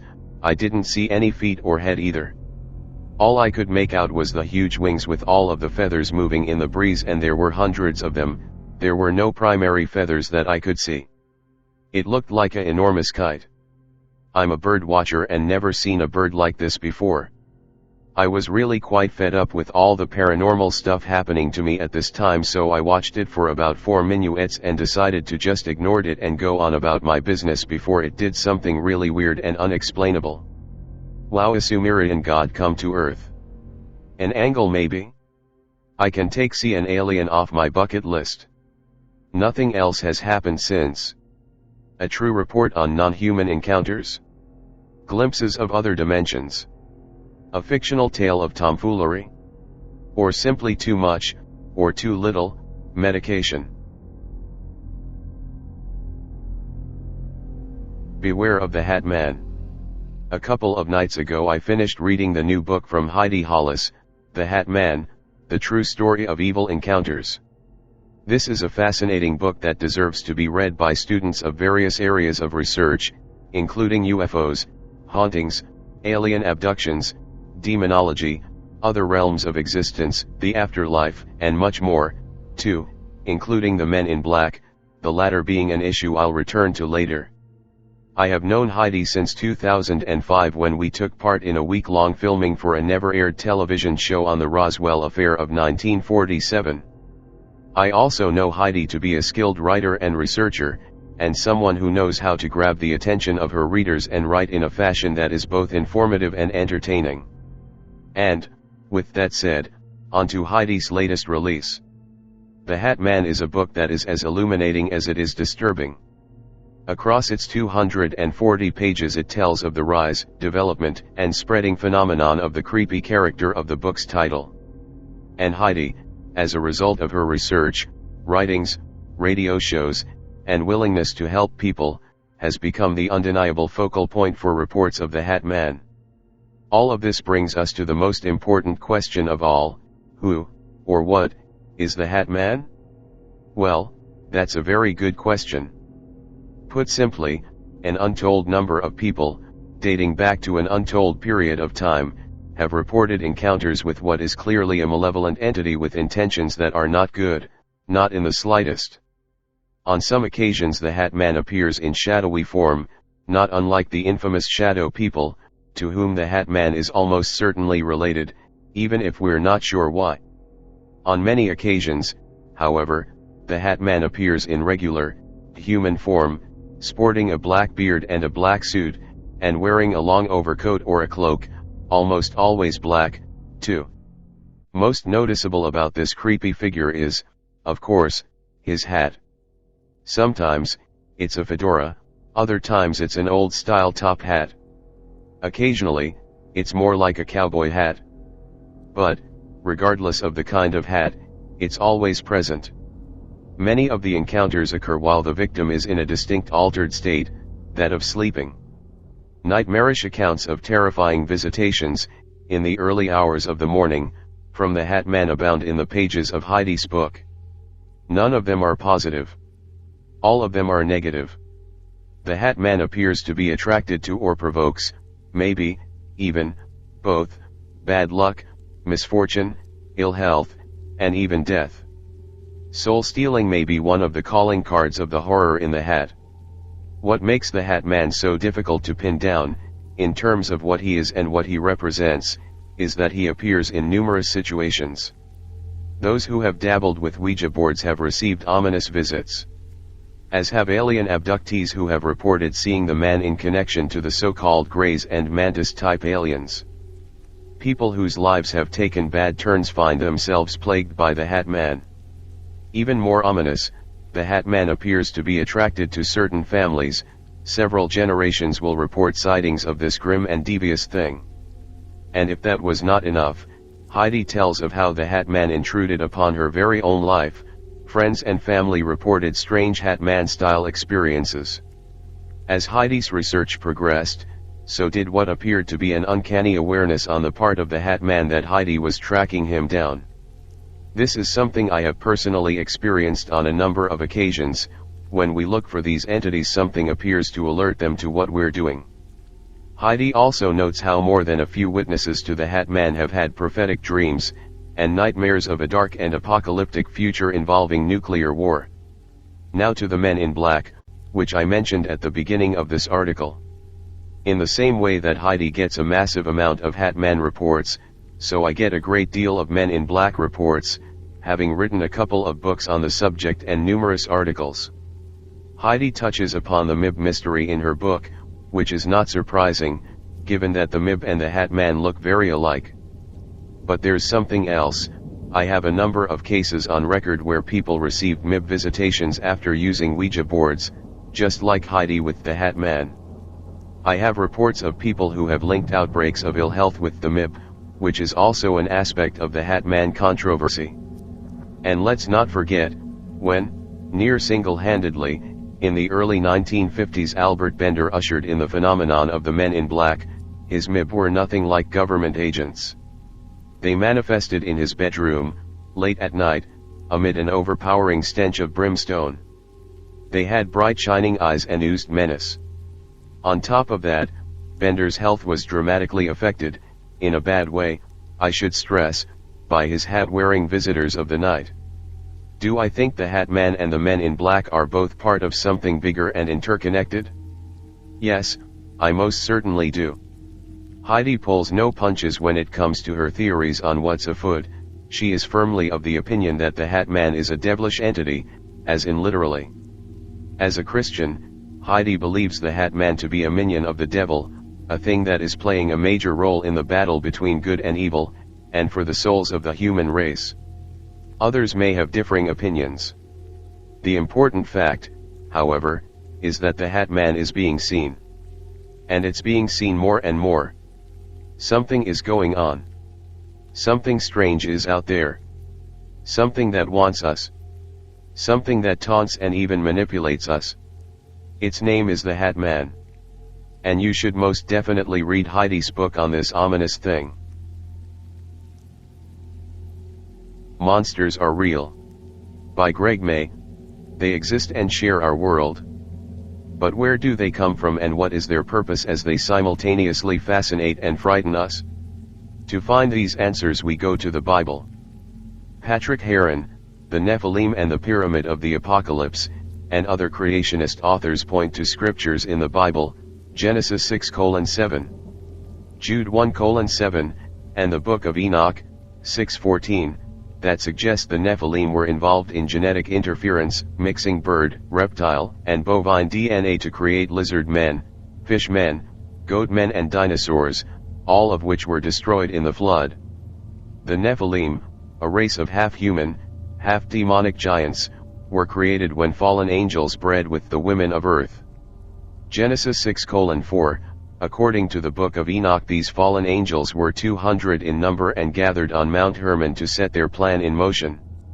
Mount Hermon lies on the border of Syria and Lebanon in the Middle East, on the same 33.33° latitude line as does the site of the alleged 1947 UFO crash near Roswell, New Mexico, halfway around the globe. Remember when Eve sinned in the Garden of Eden? God told Satan, "Her seed shall bruise your head and you shall bruise his heel." Genesis 3:15, this was the first mention, or prophecy, of the Messiah. Satan knew the promised Messiah would come from the line of Abraham, so he created a race of giants to prevent the Israelites from occupying the promised land, but his plans were thwarted by the flood. According to the Bible, God found favor with Noah and his family. These 8 individuals were spared in order to repopulate the earth since their blood wasn't contaminated by the DNA of the Nephilim. After the flood, Satan had another band of fallen angels breed with the women of earth, resulting in another race of giants, the Anakim. These were killed off by the Israelites under the leadership of Joshua. Joshua 11:21, Satan, who mocks and mimics God, created another menagerie of monsters by mixing DNA from God's living creatures, humans, and animals. Because God promised to never again destroy the earth by water, these creatures are still with us today. They include the hairy bips we call Bigfoot and bipedal reportoids such as lizard man. Sightings of these entities almost always yield the same description: red glowing eyes and the smell of sulfur. This is a sign of demonic presence, explaining how these elusive creatures can disappear and why they haven't left a fossil record. Dr. Melba Ketchum, a Texas veterinarian, has researched Bigfoot DNA and concludes Bigfoot contains mitochondrial DNA from a human female and nuclear DNA from a male angelic entity. Remember, there are good and bad angels. Dr. Ketchum is describing modern-day Nephilim. In Bigfoot, Exploring the Myth and Discovering the Truth, co-author Tom Burnett describes how Bigfoot imitated his dogs by making barking sounds to make their presence known in the Smoky Mountains of North Carolina. In Psalm 59:6 in the Bible, David describes how the Nephilim outside the walls of the city growl like a dog. Now, before you run to your Bibles, the word Nephilim is not in the scripture. But according to Elizabeth Clare Prophet, in her Fallen Angels and the Origins of Evil, the term workers of iniquity refers to the Nephilim.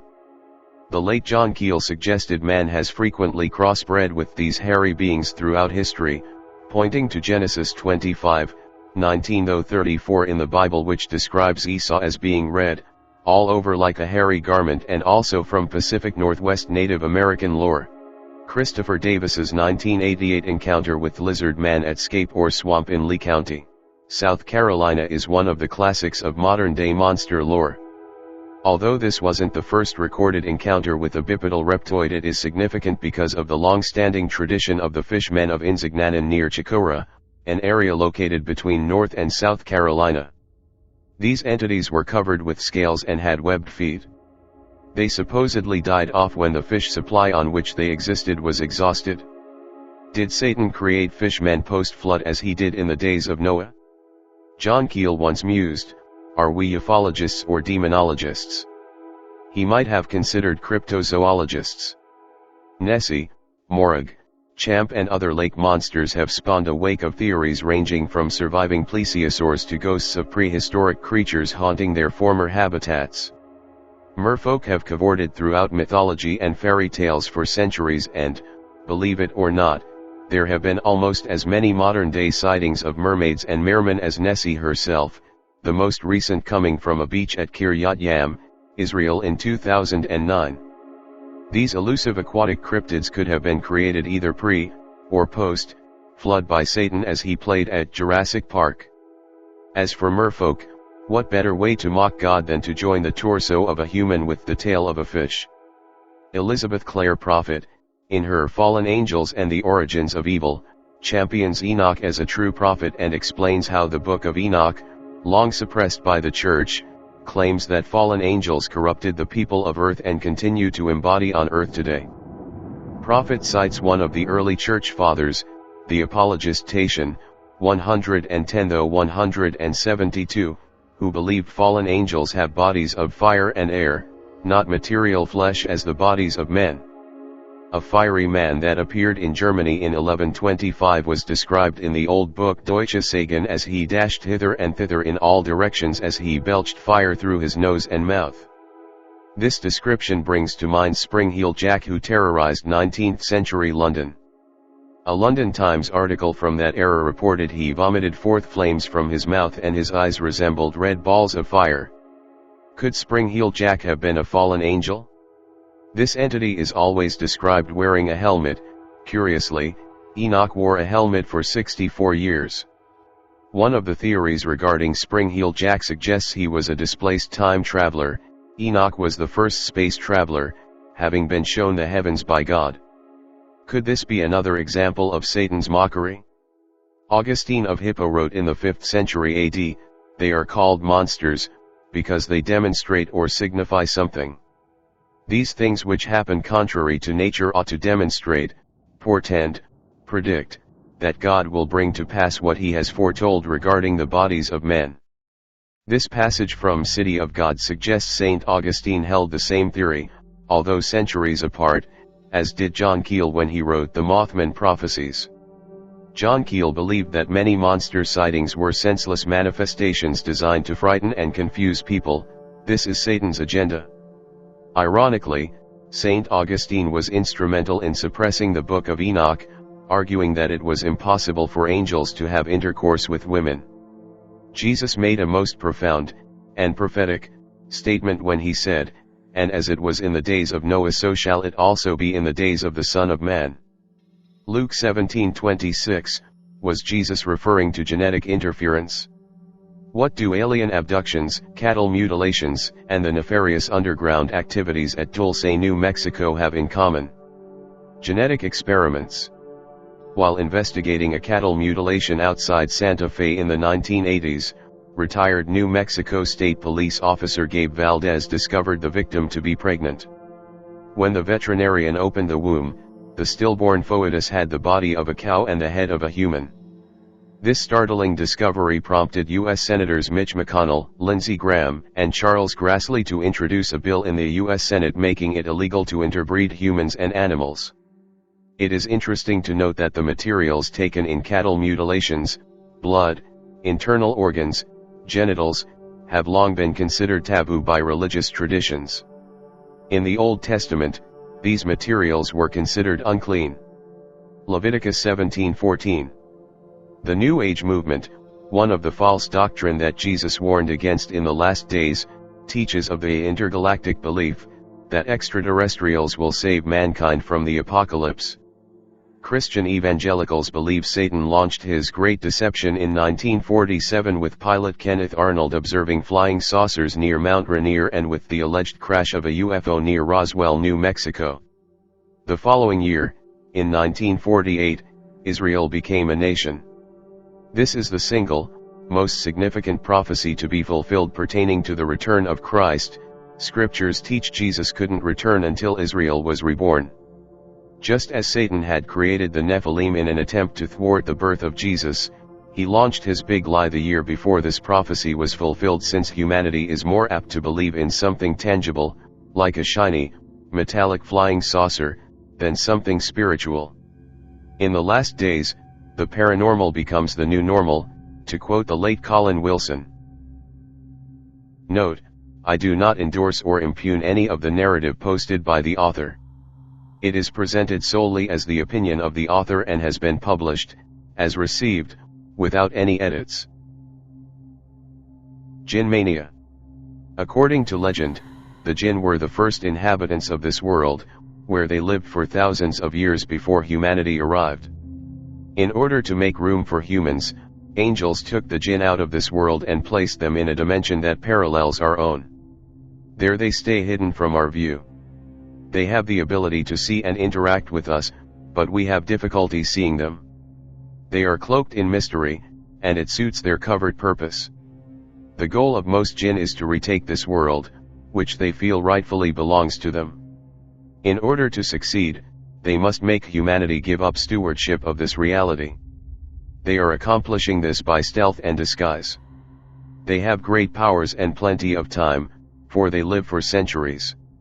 Shape-shifting Jinn may be responsible for many forms of paranormal phenomena and experience, such as UFOs, shadow people, ghosts, poltergeists, and demonic possession.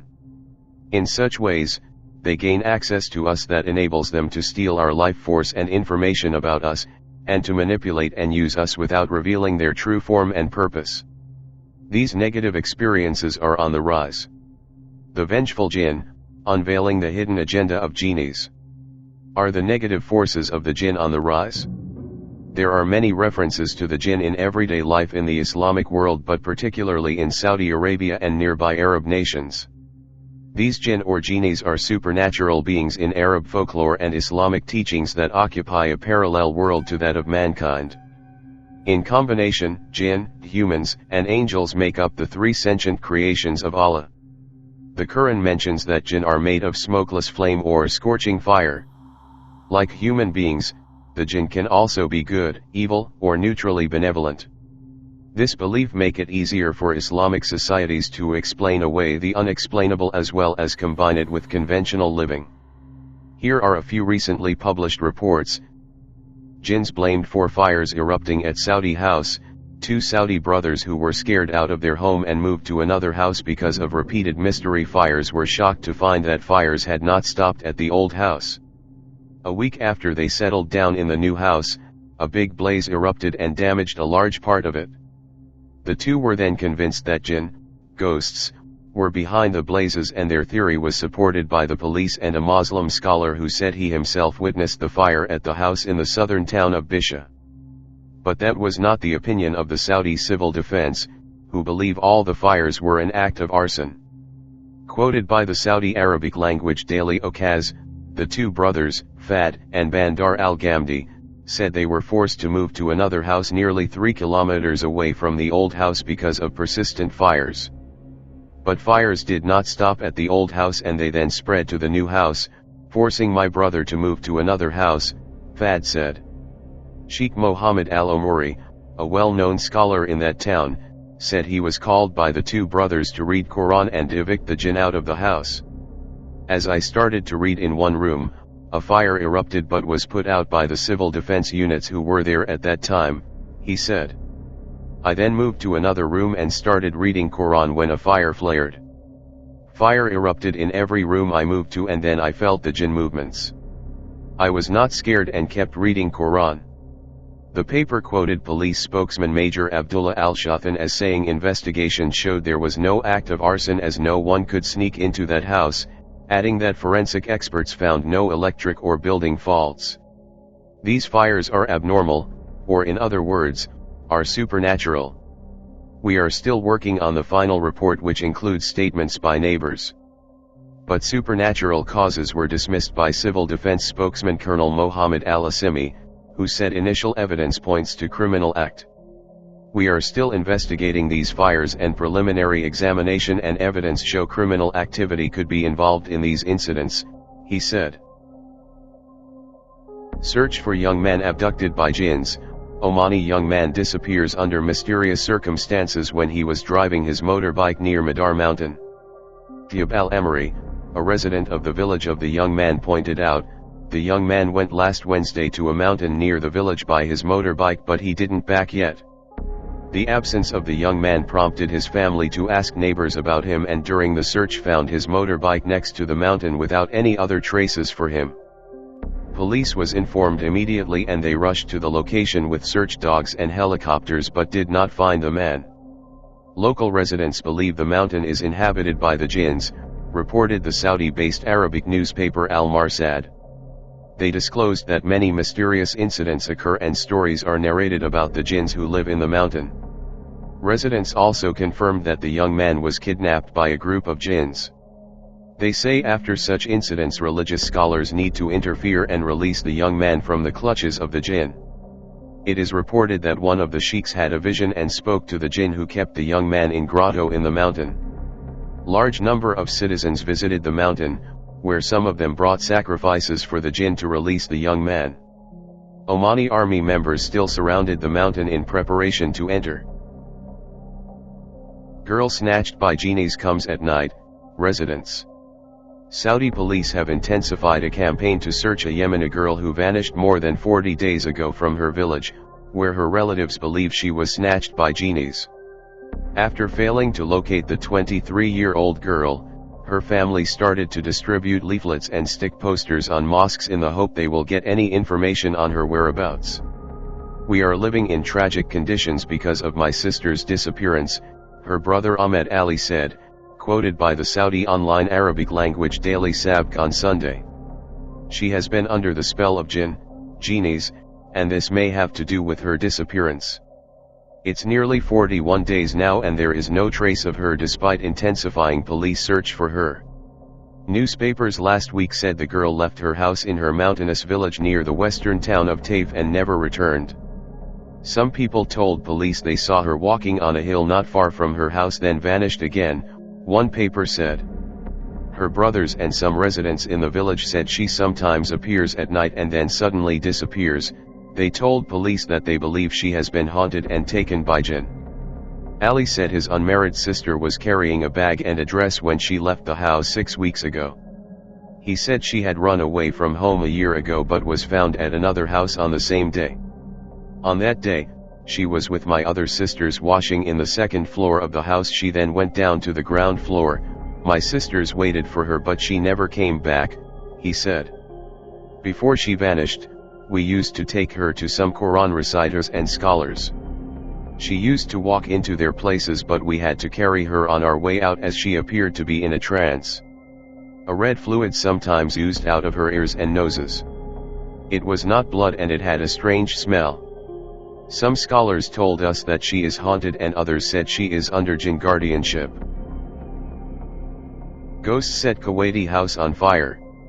Like in horror movies, strange fires keep erupting at a home in Kuwait dead on time, and its owner was told by Muslim scholars the house is haunted. Mansur al-Ajami and his family still live in the house in Ahmadi area in Kuwait City, although it has suffered from over 40 fire incidents since they moved into it 6 years ago. But he appears to have had enough as he thinks of leaving. Ajami, interviewed by Alanba Arabic Language Daily, said fires erupt exactly at 5 in the evening and the morning every few weeks, and although civil defense units have managed to put them out, they have no idea what caused them. What adds to these macabre scenes is that the fires began in May, the 5th month in the year, Ajami said. After I moved into the house, a fire erupted in May, which is number 5, ever since, all the fires have occurred at either 5 in the morning or 5 in the evening. I had to seek religious help, so I invited a well-known Saudi sheikh, Muslim scholar, who told me the house is haunted, Ajami said. The sheikh said the house is haunted by good and harmless jinn, spirits, but that they seem to have been disturbed by the human presence. Ajami said he did not know the reasons for the mysterious fires, which target furniture, cooling systems, and other household items. The other day, I bought school bags for my children and the next day they were on fire. Ajami joked about the fact that he had become well known to the firefighters, adding that he only had to mention his name when reporting a fire. They have memorized my address because they have been here many times. He said that 2 weeks after his family moved into the house, they started to hear children crying and women groaning at night.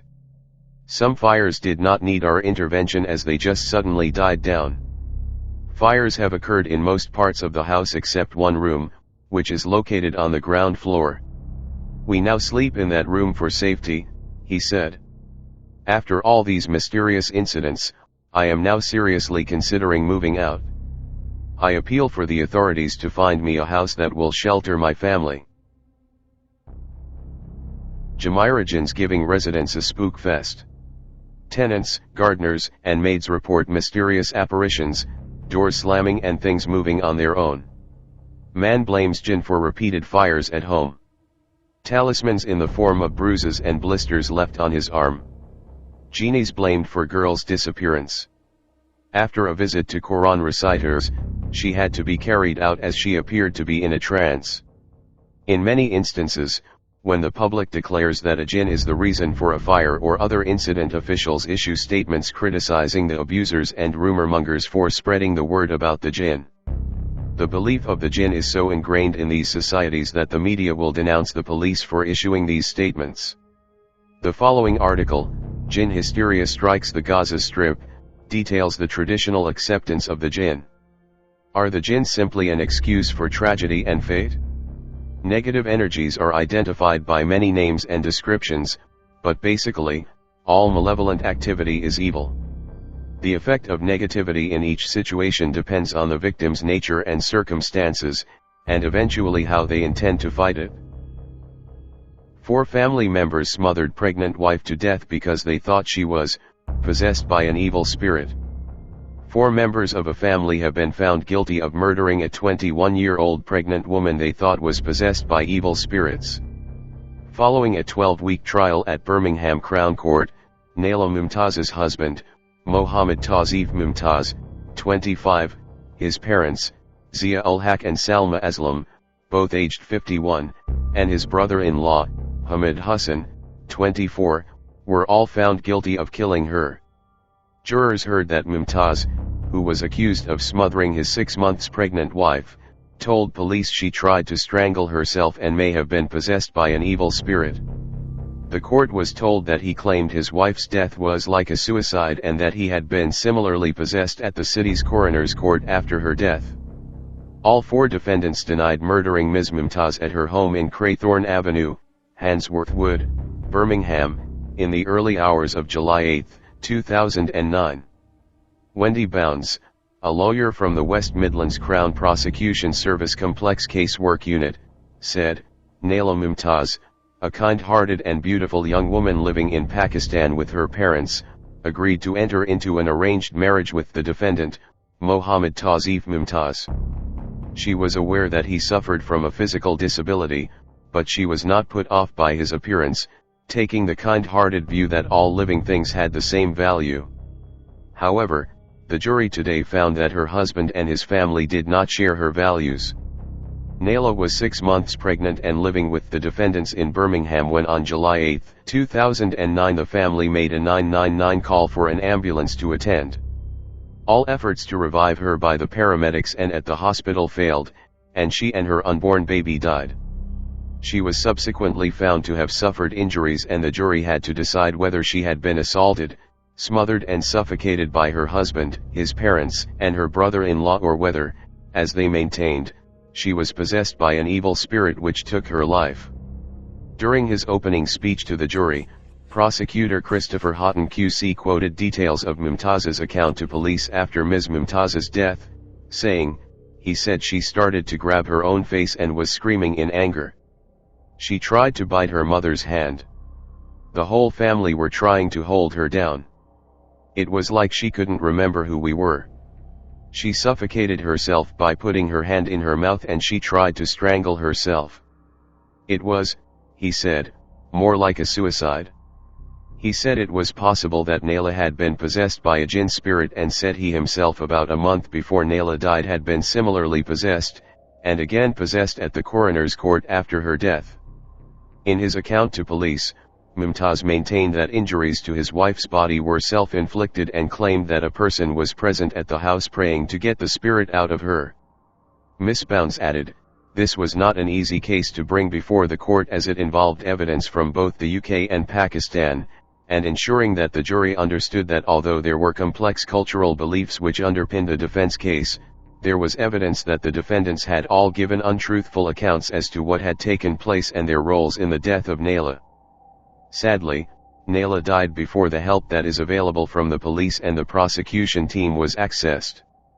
This case demonstrates that it is possible to achieve justice for girls in Naila's situation who are far away from their family, unable to speak English and with no one to turn to for help. Our thoughts are with Naila's family at this time and we hope that today's conviction brings some comfort to them. The Vengeful Jinn, unveiling the hidden agenda of genies. Legends of the fire spirits, Jinn and genies from Arabia to Zanzibar. Well, that's really sad and screwed up at the same time. According to legend, Doppelgangers, German for double walker, are paranormal duplicates of a real person. They can manifest in a number of ways. You can see them out of the corner of your eye, meet them on a lonely road somewhere, or, chillingly, see them standing behind you when looking in a mirror. Sometimes a doppelganger can't be seen by the person at all, but instead manifests to other people in a completely different location. It may even cooperate with the person, help them with tasks, or act as a surrogate body of sorts. There are many explanations for the doppelganger phenomenon. Mystics throughout the ages have believed they are supernatural creatures, either spiritual copies of the person or downright demonic twins. Meanwhile, scientists say they're just electrical glitches of the brain, or mental illnesses such as schizophrenia. Only 2 things are certain about these eerie apparitions: they are often bad news, and a surprising number of significant historical figures have claimed to be haunted by them. Johann Wolfgang von Goethe. Johann Wolfgang von Goethe, 1749–1832, was a famous German writer, poet, and politician. A celebrated author who played a large part in shaping the field of literature, his words were widely read and respected. One day, a depressed Greta was riding on a footpath after leaving a girl named Frederick. Suddenly, he faced a mysterious person riding toward him. The person, who Greta said he saw with a mind's eye instead of his actual eyes, was clearly Greta himself, although he was wearing different clothes. The figure soon disappeared, and Greta, who found its appearance strangely soothing, soon forgot all about it. 8 years later, he found himself riding down the same footpath in the opposite direction, to see Frederica again. That's when he realized he was wearing the exact same clothes his doppelganger wore years ago. This was not the only doppelganger Greta saw. Another time, he saw his friend Frederick walking on the street, wearing Greta's own dressing gown. Puzzled, Greta went home. Only to find Frederick there, wearing the same gown Greta had seen on the apparition. His friend had been surprised by the rain and borrowed the gown as his clothes dried. Catherine the Great. Catherine the Great, the powerful 18th century Empress of Russia, was a powerful and dangerous figure. She was not fazed by small matters, such as seeing her own ghostly doppelganger take over her throne. It is said that one night, Catherine was lying in her bed when worried servants told her they'd just seen her enter the throne room. When Catherine set out to investigate, she found her doppelganger sitting calmly on the throne. Catherine immediately ordered her sentries to shoot at her ghostly counterpart. The stories don't tell whether the bullet had any effect on the spectral empress. However, Catherine herself died soon afterwards. Percy Bysshe Shelley. Percy Bysshe Shelley was a brilliant poet in his own right, although he is mainly remembered as the husband of Mary Shelley, the author of Frankenstein. Although one would assume that Mary, the horror writer, would have been the one to see ghosts and monsters, it was in fact Percy who witnessed doppelgangers. Shortly before Percy drowned in a sailing accident in 1812, he confessed to Mary that he had met his doppelganger many times. These confrontations included one particularly haunting experience where he walked onto a terrace, only to be greeted by his doppelganger who asked him, "How long do you mean to be content?" Strangely, Percy's doppelganger was also witnessed by her close friend Jane Williams, who saw it passing her window, on a route frequently walked by the real Percy, to a dead end, but never returning. The real Percy was nowhere near. Sir Frederick Karn Rash. In 1906, British Parliament member Sir Gilbert Parker was attending a debate when he spotted Sir Frederick Karn Rash, a fellow Parliament member, sitting nearby. This greatly surprised Sir Gilbert, as Sir Frederick was severely ill with influenza at the time. Still, he politely greeted Sir Frederick and told him, "I hope you are feeling better." Karn Rash didn't react in any way. He just sat there with a stony, grim expression on his face. When Sir Gilbert soon glanced at his friend again, the seat was completely empty. Bewildered, he searched for Karn Rash in the lobby, only to find that no one had seen him pass by. When he discussed the event with fellow parliamentarians, it turned out others had seen Karn Rash too. When the real Karn Rash, who had been sick in bed all along, found out about the incident, he was quite unsurprised. He had really wanted to take part in the debate, so, to him, it made sense that his spirit had sneaked a peek. His family, however, was terrified and feared the doppelganger was a bad sign. In a small way, they were right. For quite some time, Karn Rash was annoyed by fellow parliament members, who kept poking him with their fingers to make sure he was flesh and blood. In the end, he had to write a massively sarcastic letter to a local newspaper, apologizing that he didn't have the good sense to die at the time of the doppelganger sighting and promising to behave better next time. Queen Elizabeth I. Queen Elizabeth I of England, who reigned from 1558 to 1603, was the last Tudor to rule the country. Widely recognized as a charismatic, level-headed, and savvy monarch, she was the kind of person one wouldn't expect to dabble with the paranormal. Which makes it all the more scary when she claimed she had witnessed her doppelganger. According to the Queen, the spectral Elizabeth was lying motionless on her bed, almost like a corpse laid out for presentation. The experience was particularly haunting, because such appearances are said to be a certain sign of death. Still, it would be easy to put this down as a temporary glitch in the mind of an elderly, stressed-out ruler. If it wasn't for the fact that Elizabeth died soon after seeing the doppelganger. Maria de Jesus de Greta. Although doppelgangers are generally perceived as sinister, it is said that sometimes a person is not only able to control them, but use them as a sort of second body that can relocate to other places in an instant. In the 17th century, explorers and missionaries to the New World were astonished to find that many of the tribes in New Mexico were already merrily practicing Catholicism. When questioned, the tribesmen said they had been converted by a mysterious lady in blue, who had taught them and even given them a number of crucifixes and other items of worship. With careful detective work, a few priests finally traced the phenomenon to Maria de Greta, a young, blue-robed Spanish nun.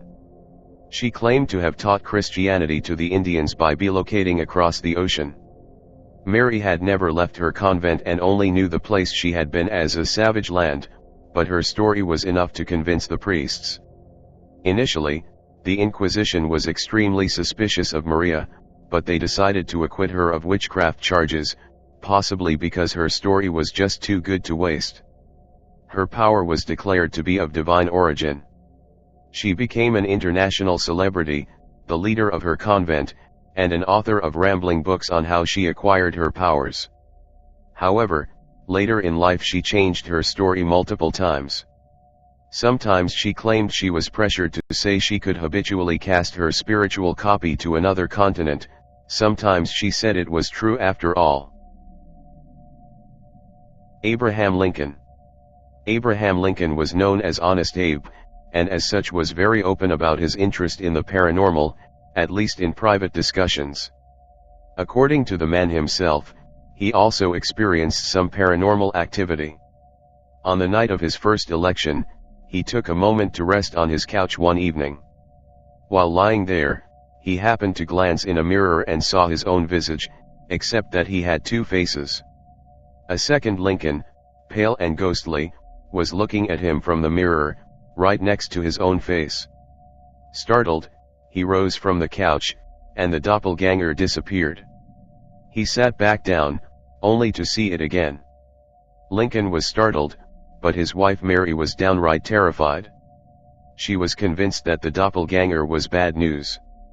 A certain sign that Lincoln would be re-elected on a second term, possibly because 2 Lincolns equals 2 terms, but wouldn't survive it, because the second Lincoln looked deathly.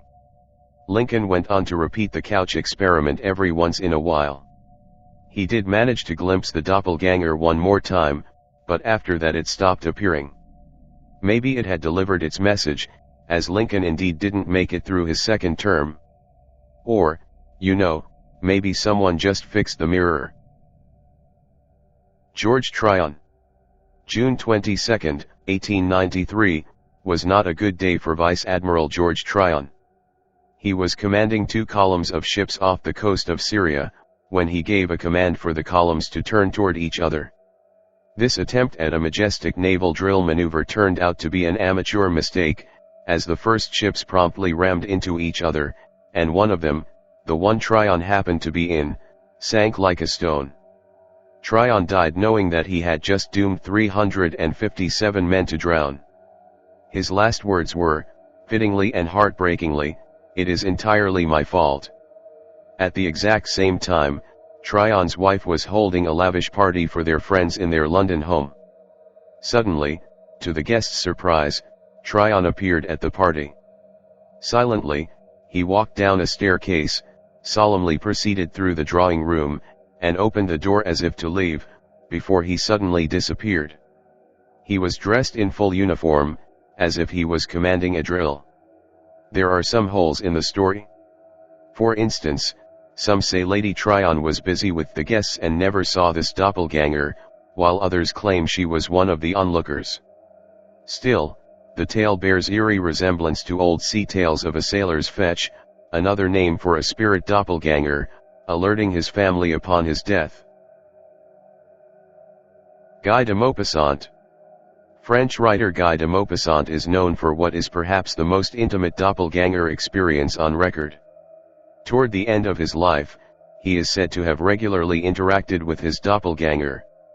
This eerie twin not only talked to him, but actually sat down and started dictating a short story to him. Yes, de Maupassant claimed that one of his last stories was literally ghost-written, by his own ghost, no less.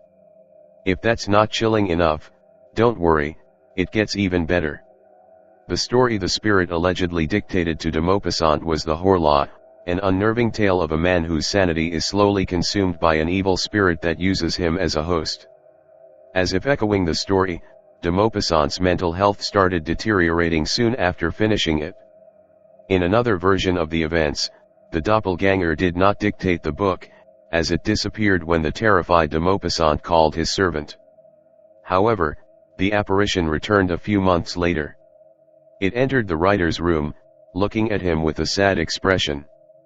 Then it sat down and buried its face in its hands, as if in despair. Convinced that the doppelganger brought news of disaster, the horrified de Maupassant's life was downhill from there.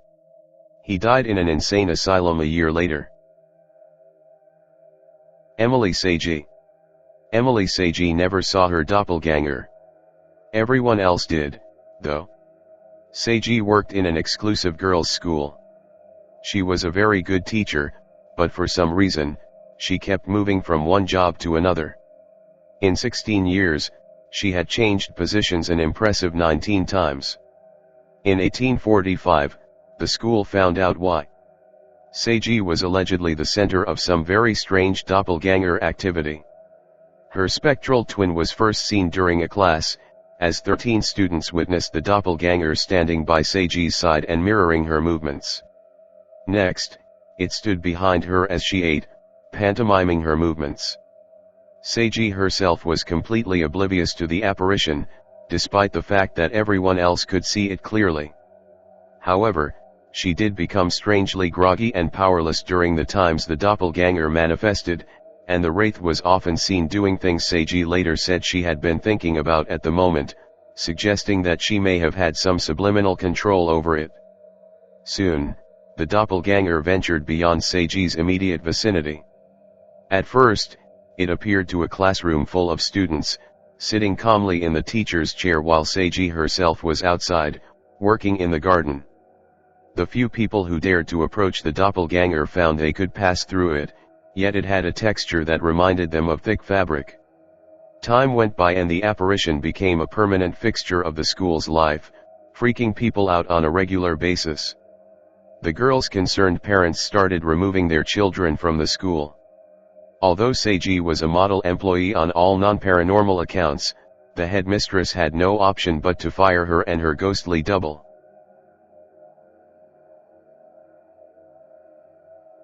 Farmer claims skull found in chained box is from a werewolf. A farmer in a small village in Macedonia is digging up a new part of his field when the plow hits an object. It's a box that's chained shut. Being brave and curious, and probably hoping it contained gold or something that might get him his own reality show, he opened the box and found a strange skull that looks to him to be from a werewolf or varkalak, in the local language. Is it? That the story a farmer named Trach from Novo Selo Stipsko in Macedonia told Filip Ganov, a Bulgarian student who was in the village doing research on the Balkan Wars. The inside lid of the box contains lettering in Cyrillic script which is common in Bulgarian and Macedonian languages. No translation was given of the lettering, which would have been helpful. Trach wouldn't part with his werewolf skull, but he did let Ganov take pictures, which were presented to a wildlife expert in Bulgaria who speculated that it was indeed from a wolf but not necessarily a werewolf. Instead, he surmised the wolf was suffering from Paget's disease, a genetic disorder, also common in humans, that can cause misshapen bones and enlarged skulls. Paget's disease can be caused by canine distemper virus, a common virus in wolves and dogs. The skull definitely looks both canine and human and a little baboonish, which would probably cause some consternation among Bulgarians and Macedonians raised on Eastern European folklore. The chain around the box is a good indication whoever buried it believed it was a creature they didn't want roaming around again. So, is Trach's skull in a box from a werewolf? It's definitely a creature that's out of the norm. Only a DNA test will tell. Until then, Trach probably keeps digging and hoping for a reality show. The state of Wisconsin is, oddly, no stranger to werewolf sightings and encounters. Although it seems impossible that a mythical creature like a werewolf could stalk the nation's heartland, a number of bizarre encounters in the late 80s and early 90s leaves us pondering this very idea. There had already been encounters with what some believed were werewolves in Wisconsin in 1936, 1964, and 1972, respectively, but there had been nothing like the reports that came out of the area near Delavan, starting in 1989. The first werewolf sighting to go public occurred, perhaps fittingly, on October 31, 1999. A young woman named Dory Stein Gibson, from nearby Elkhorn, was driving along Bray Road near Delavan. As she neared the intersection of Hospital Road, she leaned over to change the station on her radio when she felt her right front tire jump off the ground as if she had hit something. Concerned, she stopped the car and got out to see what it was. Finding nothing on the roadway behind her car, she began to look around. As she peered into the darkness, she suddenly saw a dark, hairy form racing toward her. She did not see what the figure looked like from the distance at which she was standing, about 50 feet, but she did see the figure was quite bulky, and she would later compare the form to someone who works out continually with weights. Startled by the oncoming form, and by the sounds of its heavy feet, she quickly retreated to her car. She jumped in and was attempting to drive away when the beast jumped onto her trunk. Luckily, it was too wet for the creature to hang on and it fell off onto the pavement. Dory Stein returned to the site later on that evening with a young girl that she was taking out trick-or-treating and saw a large form on the side of the road.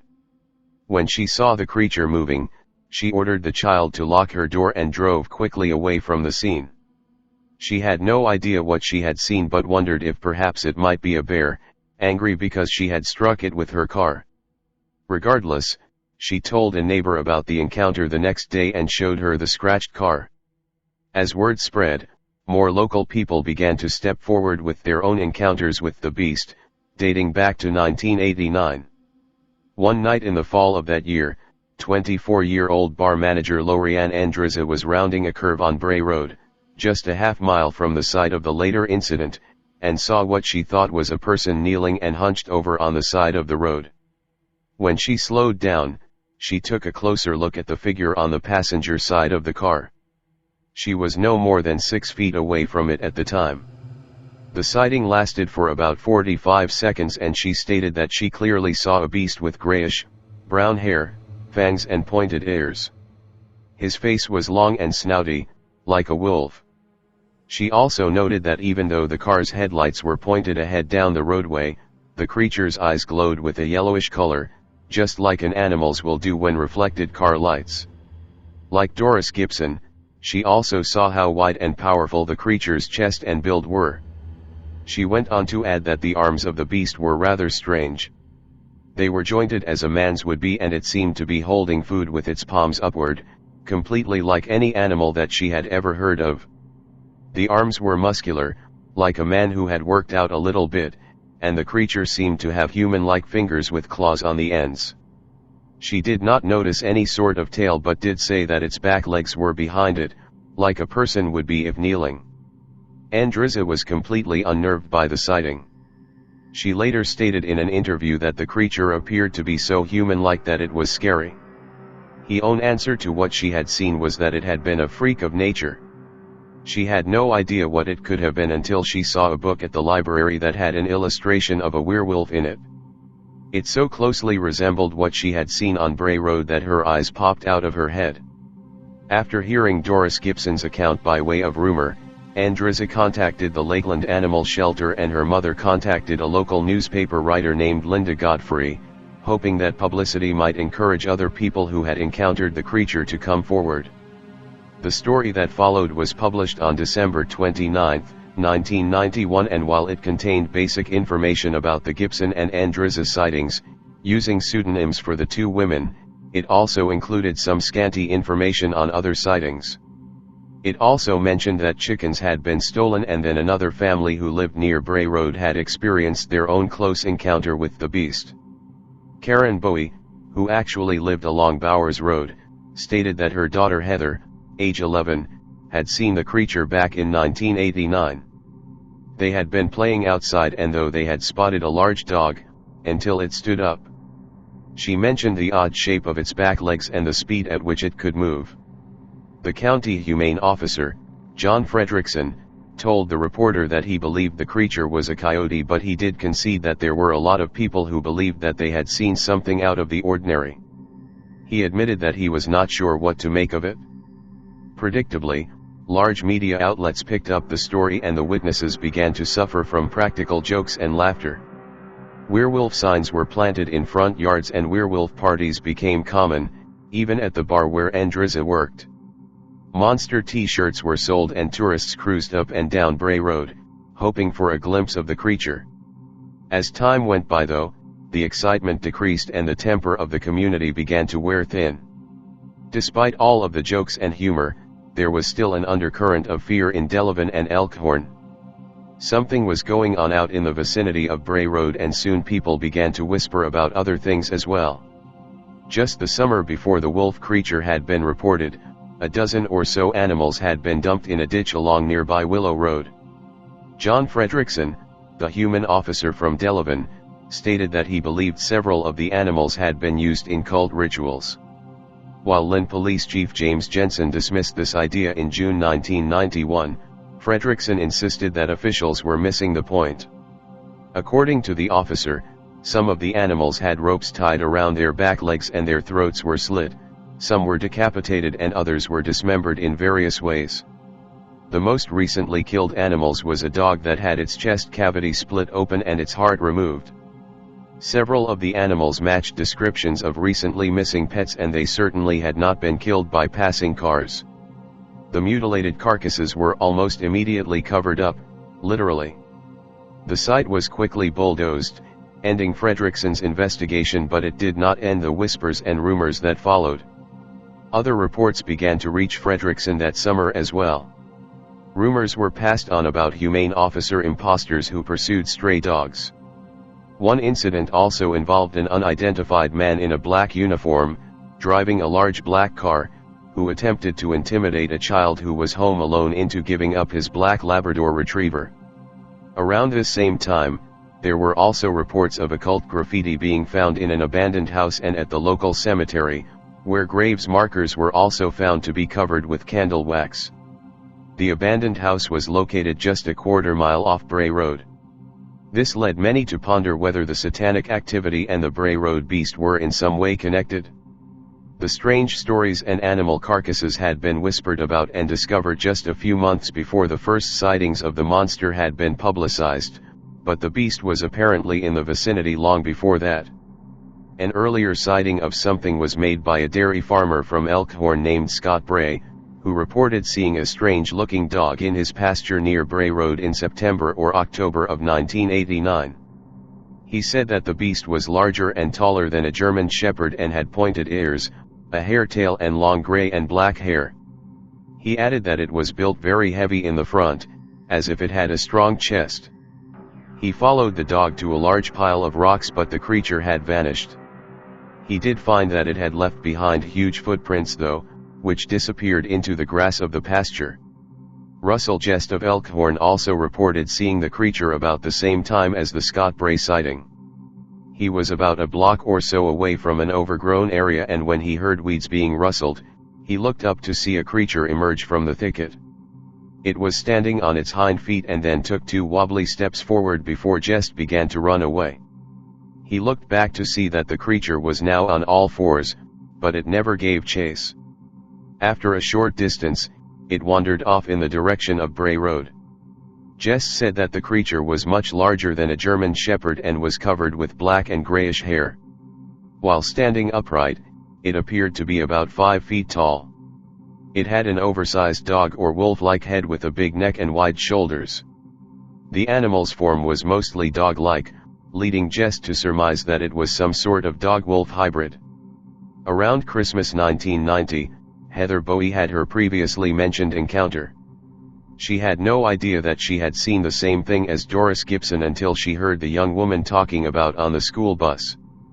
The driver, Pat Lester, who happened to be Lori Andrez's mother, coincidence, listened to the girl's story and passed it on to Linda Godfrey. The reporter then contacted Karen Bowie, also a school bus driver, and then mentioned the sighting in the newspaper. Heather elaborated on the encounter to Scarlett Sankey. The sighting occurred around 4:30 p.m. as Heather and several friends were returning home from sledding near Loveland Road, about a mile and a half southeast of the intersection of Bray and Hospital Roads. They happened to look up and see what appeared to be a large dog walking along a creek in snow-covered cornfield. Heather estimated that it was about a block away from them. Thinking that it was a dog, they children began calling to it. The creature looked at them and then it stood up on its hind legs. She described it as being covered with long silverfish-like brownish hair. The beast took 4 awkward steps in their direction and then dropped down on all fours and began to run at the children in what Heather later described as being a bigger leap than dogs run. It followed the group about halfway to the Bowie home, about 250 yards away, before it ran off in another direction. In March 1990, an Elkhorn dairy farmer named Mike Etten spotted something unusual along Bray Road one early morning around 2 a.m. In the moonlight, Etten, who admitted that he had been drinking at the time, saw a dark-haired creature that was bigger than a dog, just a short distance from the Hospital Road intersection. Whatever the creature was, it was sitting like a raccoon sits, using its front paws to hold onto something that it was eating. As he passed by the creature, it lifted its head and looked at him.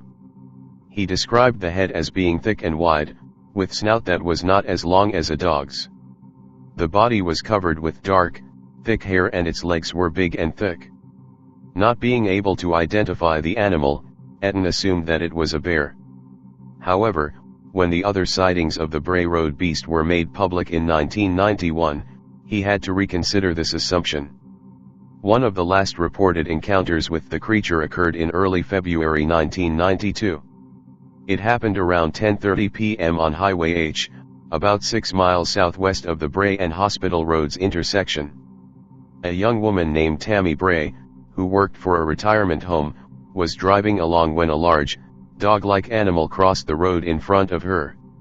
She quickly punched the brakes and slid to a stop, just about the same time that the creature turned and looked at her. She described the creature as have a boar chest and pointed ears and being covered with matted brown and black fur. The narrow nose, thick neck, and shining yellow eyes of the beast quickly convinced her that she was not looking at any sort of dog. Finally, it continued on, unafraid, across the road, and she noted that it walked strong in front, more slouchy, sloppy-like in the rear.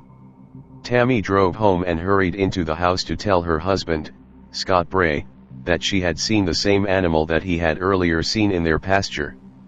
The sightings eventually died out, but the strangeness that seemed to envelope the region took a little longer to fade. In January 1992, just as furor over the Bray Road beast sightings was starting to quiet down, a local reputable businessman told reporter Linda Godfrey that he had seen 2 bright lights emitting sparks and moving erratically across the sky above Delavan. Later that spring, 4 or 5 horses that were pastured near Elkhorn were found with their throats slashed. John Frederickson, who investigated, was quoted as saying that they were almost surgical type wounds. And then after then, things became eerily quiet. So, what was the Bray Road beast? Neither a coyote or the native red wolf can really match the descriptions that were given of the creature, despite Humane Officer John Frederickson's comments that a coyote might rear up on its hind legs before running, explaining several witnesses' claims that it walked on 2 legs. A gray wolf would be much larger than a red wolf but are not generally found in the area. In addition, Grey wolves are much narrower in the chest than the Bray Road creature was reported to be, and wolves are shy of humans, and despite the matching yellow eyes, would not attack a car as the creature from the Doris Gibson encounter did.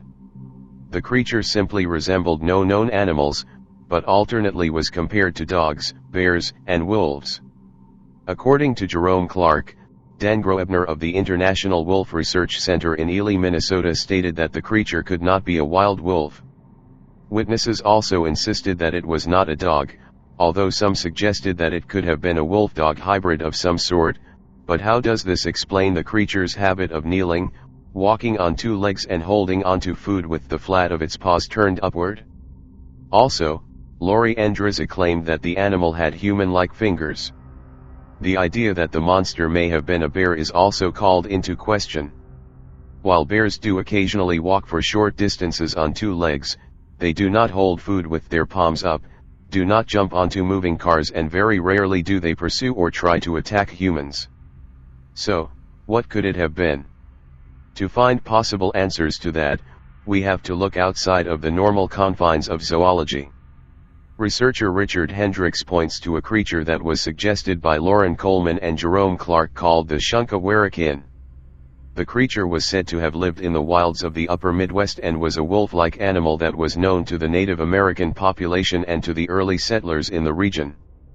The creature was named by the Iowa Indians, and its name meant carrying off dogs. Little is known for sure about the creature, but apparently it was quite fierce, and for a while, a mounted specimen of one was exhibited at various times in the West Yellowstone area and in a small museum near Henry Lake in Idaho. Interestingly, the dog hyena-type creature fits many of the descriptions of witnesses in southeastern Wisconsin, including its strange look, which would have made many compare it to a wolf or a god mix, its dark shaggy fur and a sloping weakness to its back legs, which was noted in almost every report. But even if we accept the possibility that this creature could have been one of the rare, and possibly extinct Shunkawarrikin, then how do we still explain the fact that it picked up its food with its paws, hands, and walked about on two legs?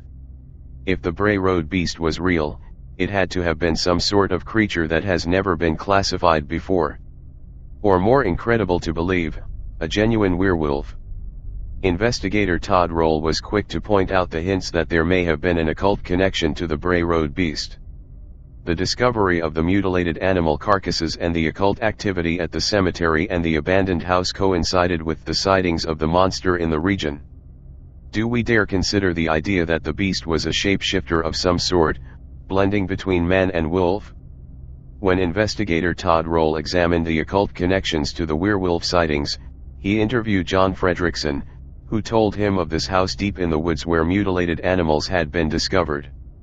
The owner of the property insisted that the slain animals were part of his religion. This photo was given to Todd by an anonymous source. Courtesy Todd Roll / Wausau Paranormal Research Society. There is also one more theory that we have to consider, that the entire thing could have been an elaborate hoax. Notwithstanding the fact that Doris Gibson's encounter took place on Halloween, there were other problems as well. The most obvious issue to cause suspicion was the relationships between all of those involved in the case. Andriza's mother, Pat Lester, is a central figure in the case. In addition to being one witness mother, she was also Gibson's neighbor and drove the school bus that Gibson, Heather Bowie and Russell Jest rode. Heather's mother was also a school bus driver. Tammy Bray was also a friend of Pat Lester's daughter and the wife of Scott Bray. It was also Lester who took the initiative to contact the newspaper about the sightings. However, it should be strongly pointed out that Lester never tried to influence the reports of the witnesses. It seems more likely that she was simply in a position to hear about the encounters, and her interest and compassion towards those involved helped to encourage them to go public. So, could they have been making the whole thing up? Sure, they could have been, but it doesn't seem likely, especially based on the fact that no one had anything to gain by making the sightings public, other than ridicule and embarrassment, which is hardly an incentive to make your story known. As time has passed, the investigation into the case has grown cold, and with no further sightings of the Bray Road beast to continue the news story, The papers have fallen silent. One has to wonder if we will ever know the truth of what happened in southeastern Wisconsin between 1989 and 1992, for the mystery, at this point, remains unsolved. The San Pedro Poltergeist. One of the more infamous haunting investigations was the San Pedro haunting, or the Jackie Hernandez case. Dr. Barry Taff got involved in the case, along with cameraman Barry Conrad, in 1989 when he was asked to look into a house in San Pedro, California that was allegedly being haunted. The owner of the house was Jackie Hernandez, a young woman who also had some emotional problems in the past. The investigators were told of strange smells, unexplained sounds, moving objects, apparitions, a glowing cloud that tried to suffocate her, and which had appeared in front of other witnesses, and actually witnessed a peculiar, dripping substance dripping from the kitchen cabinets. The events in the house grew stronger and even followed Jackie from place to place. Taff began to believe that she was creating the phenomena unconsciously because of her emotional problems and what became a strong romantic attachment to Barry Conrad. It seemed that anyone who might be perceived as threat to Jackie's relationship with Barry ended up on the end of a violent attack by the poltergeist. However, there are problems with the theory that this was strictly a haunting brought on by living subject.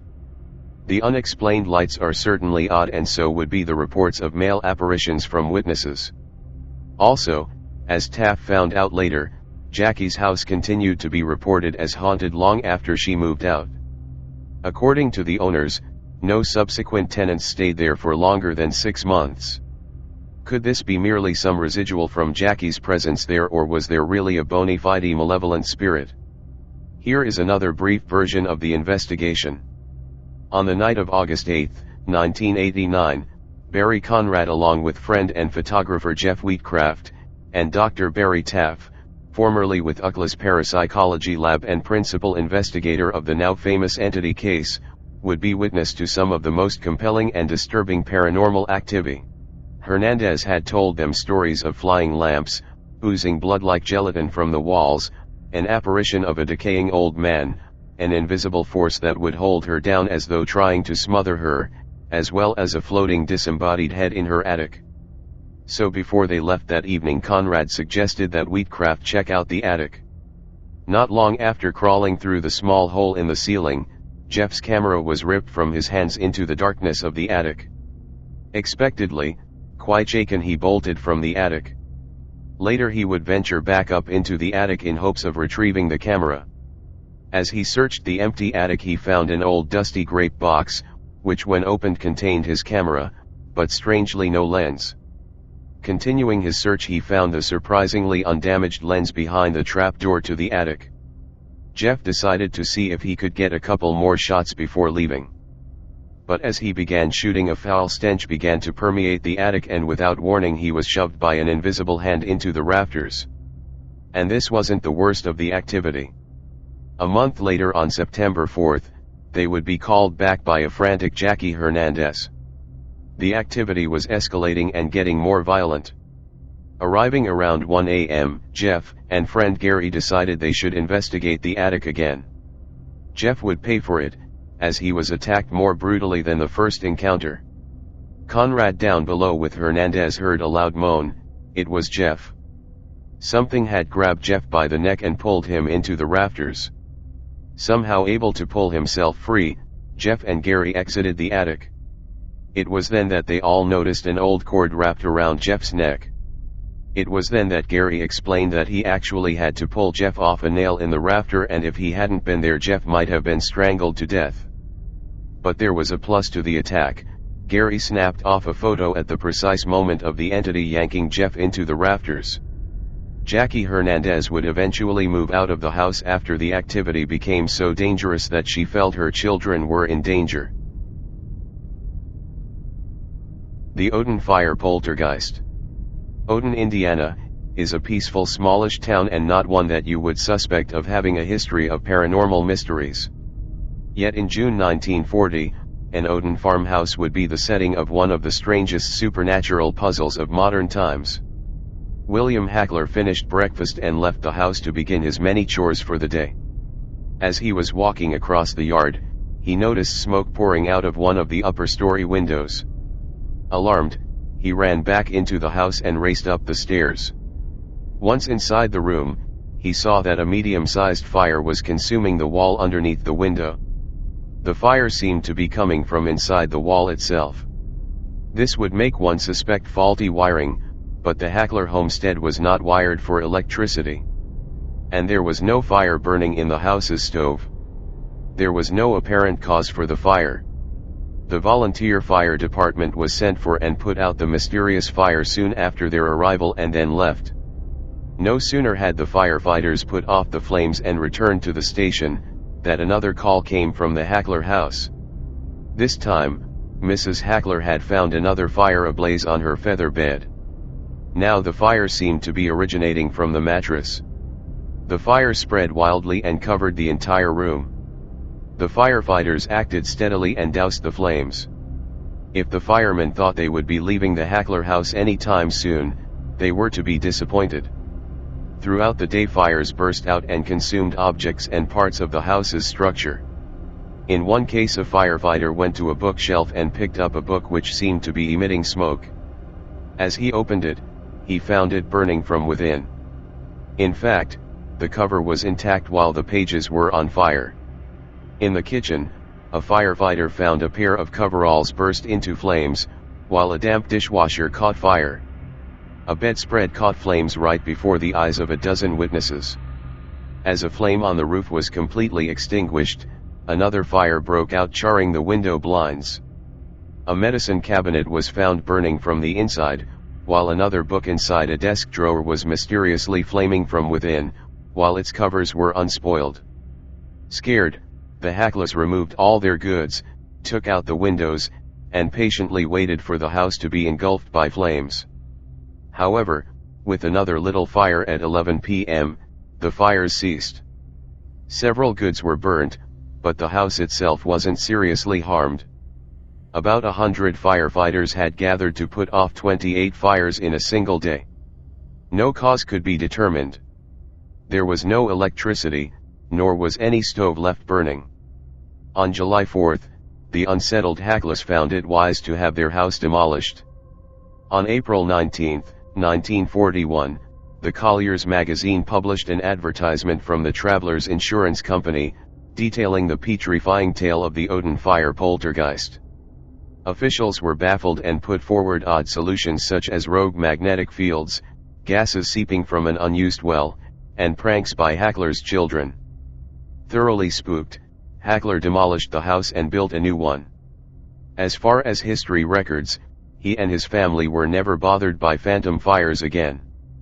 Was this a case of spontaneous combustion, or was there a supernatural cause? Here is something kind of funny. Widow ghosts. Nightmare death syndrome is a phenomenon reported among certain men of Thailand, who are apparently being killed in their sleep by spirits known as widow ghosts. These are said to be the ghosts of particularly sexual women who met a violent death. Now, they're out to kill men and take their souls as husbands. A widespread panic over the widow ghosts broke out in northeastern Thailand in 1990. Since the ghosts only attacked men, some young Thai fellows took to wearing lipstick and nail polish in bed in order to trick the spirits into thinking they were actually women. Yet the main strategy for warding off the ghosts was penises hung around the neck or in close proximity to the sleeping man. Most were carved from wood, some more crude than others. Some artistic types added testicles made of coconuts, and pubic hair made from fishing nets. The residents of Banthung Nang Ok were very proud of their giant communal phallus, which was almost a meter, 3 feet, long and had a red tip. One couple crafted an entire scarecrow with the relevant appendage, and hung a sign around its neck that read "Widow Ghost Hunter." In one village, there were rumors that the ghosts had finally acquired enough husbands, and the spirits were going to start seeking out female companions as well. There's actually a proper explanation for these ghost attacks, which have caused hundreds of deaths over the years. Autopsies revealed that the men had died due to poor nutrition. Many lived on a diet of nothing but sweet rice, which led to overproduction of insulin and a bunch of nutrient deficiencies. Combined with stress, the awful diets were enough to kill men in their sleep. Well, funny and not funny at the same time. The Great Amherst Mystery. On September 4, 1878, Esther Cox woke up screaming in her bedroom in Amherst, Nova Scotia. The 19-year-old shared a room with her sister Jenny, and when she calmed down she complained that she'd felt a mouse under her mattress. The two girls lived in the house of their elder sister and her husband, Daniel Teed. Daniel's brother John Teed was also living there. The sisters searched, but the room appeared to be suspiciously rodent-free. Then, the same thing happened the next night. Again they searched, and again they found nothing. Then, on September 6, Esther awoke in pain, her entire body swelling and turning bright red. A series of loud bangs echoed through the room, after which Esther returned to normal and fell asleep. The same thing happened again a few days later, but this time other family members heard the commotion and rushed into the room. Esther's bedding had been torn from her bed by an unseen force and thrown around the room. John Teed was among the first there, and he tried to help put the bedding back on, but ended up in a battle of wills with whatever invisible force wanted to keep the beds unmade. The poltergeist also attacked John with a pillow. After everyone heard a few more sudden explosions, everything went back to normal. The family called their physician, Dr. Carrot. The doctor stayed in the room when Esther went to bed. When the young woman's pillow began sliding around under her head, Carrot tried to hold onto it, but his invisible opponent was stronger. During the pillow-tugging contest, Carrot heard scratching and saw a message slowly appear in the wall, carved by an invisible instrument: Esther Cox, you are mine to kill. In the following weeks, the poltergeist began setting small fires. He threatened to burn the house down unless Esther left, so she went to stay at a local inn with a friend of the family. The poltergeist followed, and Esther was seriously injured when a pocket knife flew from the hand of the innkeeper's son straight into Esther's back. When the boy tried to pull it out, it was again yanked from his hand and plunged into the same opening. The wound became infected, and Esther barely survived the following weeks. When she was well again, Esther met a man named Walter Hubble, and he had the worst idea in history. He took Esther to New Brunswick and put on a show, charging people to come and witness the spooky phenomena. The poltergeist never made a peep in front of the audience.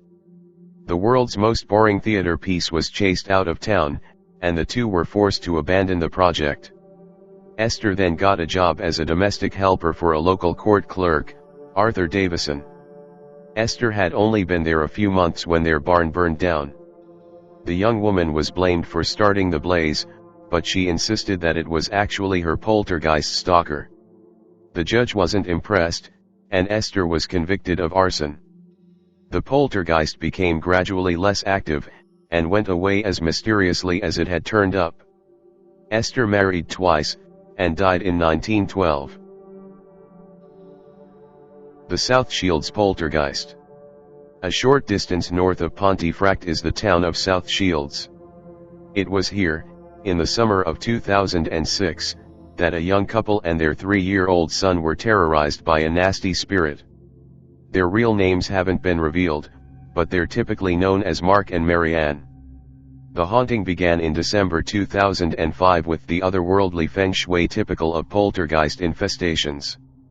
The spirit stacked chairs, moved chests of drawers, and slammed doors. But this wasn't any old ghost. It was malicious and it meant business. And it had access to something the family hadn't counted on: small, cuddly toys.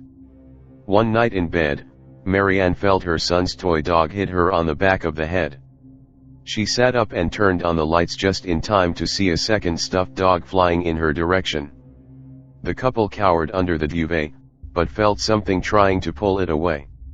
All of a sudden, Mark yelled in pain, and 13 scratches appeared on his back. The scratches were gone the next morning. While the poltergeist had shown that it could cause direct physical harm to humans, it seemed determined that toys were the way to go. It hung a rocking horse from the ceiling by its reins, then it placed a large, cuddly rabbit in a chair at the top of the stairs, with a sharp box cutter in its adorable paws. The ghost left messages on the young boy's whiteboard, and even sent text messages that couldn't be traced to any phone or computer in this world. They were typically threatening messages, like, "You're dead." Even the couple's 3-year-old son sometimes went missing. He would be found hiding in random parts of the house, cuddled up with his blanket. They found him in a closet once, and hiding under a plastic table another time. That's a thing that all children of that age manage by themselves, but the couple blamed their infernal house guest. The family called in paranormal researchers Mike Hollowell and Darren Ritson. The experts determined that even though Mark was the sort of person who seemed like he liked to play pranks, the ghost was real. Then they wrote a book about it. Among the things you can see on the book's website are a picture of a plastic bottle poised in an impossible way, and a message on a magnetic drawing toy that says, "Just go now." Well, I don't know if any lurkers are left out there, but I hope you have enjoyed this and my other threads. I am going to stop for now, but I will be checking in off and on as usual. I would like to continue these types of threads, though I think if they become routine, people will lose interest. This could be my final one for a while, I am not sure yet. Stay spoopy, my friends. Well, here is an amusing and weird myth. Stories of fat vampires are not new. These creatures were called pish tacos and are a classic Peruvian legend. They are known to stalk the night on deserted roads and use their magic to rob travelers of their fat. Recently, the legend has resurfaced due to actual arrests of gang members in Peru who are purported to have been bonking unruly travelers on the head, then taking them to a safe house and rendering them into fat to sell on the black market.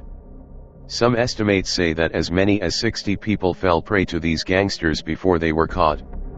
Of course, some question the official story, partly because most of the attributed murders have not been proven, but mostly because they have trouble believing that there's any kind of market for human fat.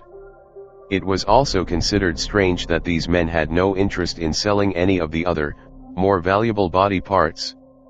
Perhaps the answer lies in the legend itself. The pish tacos would not have any interest in other organs, and selling the rendered human fat would be a good cover for their true operation, feeding on the fat of the living so they can sustain their undead immortal existence. The world is such a strange place. Here, some more weirdness.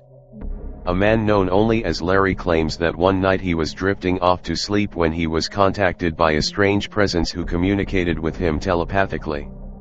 This weird presence explained that he was not from Earth, but beyond that he gave no reason for contacting Larry. Somewhat skeptical, Larry asked the presence to provide some proof of its existence beyond simply sending thoughts into his head. He wanted a face-to-face meeting. The presence agreed to provide him with further proof. He would show up during the day when Larry was with his best friend. Larry wasn't sure what to make of the entire thing the next day, and while he continued on with life as usual, he obsessed about the dream for months afterward. Eventually, he caught up with his buddy at an Independence Day celebration at a nearby park. As Larry was talking with his friend, a black van pulled up nearby and 2 black-clad men got out. 2 more similarly dressed men exited the van after them, but they did not appear to be entirely human in shape. The strange men sat down at a nearby picnic table, looked over at Larry, and then re-entered their van and left just as mysteriously as they had arrived. Larry never found out why they had contacted him. Poor Larry. Funny how every time I say I am done for the night, here I am posting again already. An anonymous postal worker from Washington, D.C. was out delivering mail one day when he decided to stop and eat an apple. When he was finished, he looked around for a trash can and, finding none, decided to just toss it onto the ground. Before he could leave the area, a security guard approached and lectured him for his negligence, explaining that the entire building and surrounding grounds were under constant surveillance. The postal worker thought about this, along with the fact that he already had to be buzzed in to deliver the mail, and began thinking that there was more to this place than met the eye. A while later, he was out on his usual delivery run when he came by the foreboding building again. This time, he saw 3 men walking toward the building, except they didn't appear to be like men. They waddled when they walked instead of putting one foot in front of the other, and they were abnormally thin. It was this thinness more than anything that frightened him. Though shaken, he decided to soldier on and march his way up to the door to deliver the mail. When he entered, he found a group of men who began questioning him about what he had seen moments earlier. He was flabbergasted and unable to respond until one of the strange beings who he had seen earlier sidled up near him, at which point he felt even more terrified. After more grilling by the men in the room, and after repeating that he had seen nothing at all, he was allowed to leave. His mail route was changed shortly afterward. Give a hoot, don't pollute. Back in the 1960s, Jim Templeton took a photo of his daughter near Berg Marsh, and before long it made big news. You might have heard of this photo as the Solway Firth Spaceman, which captures what looks like an unexplained figure in an astronaut outfit in the background.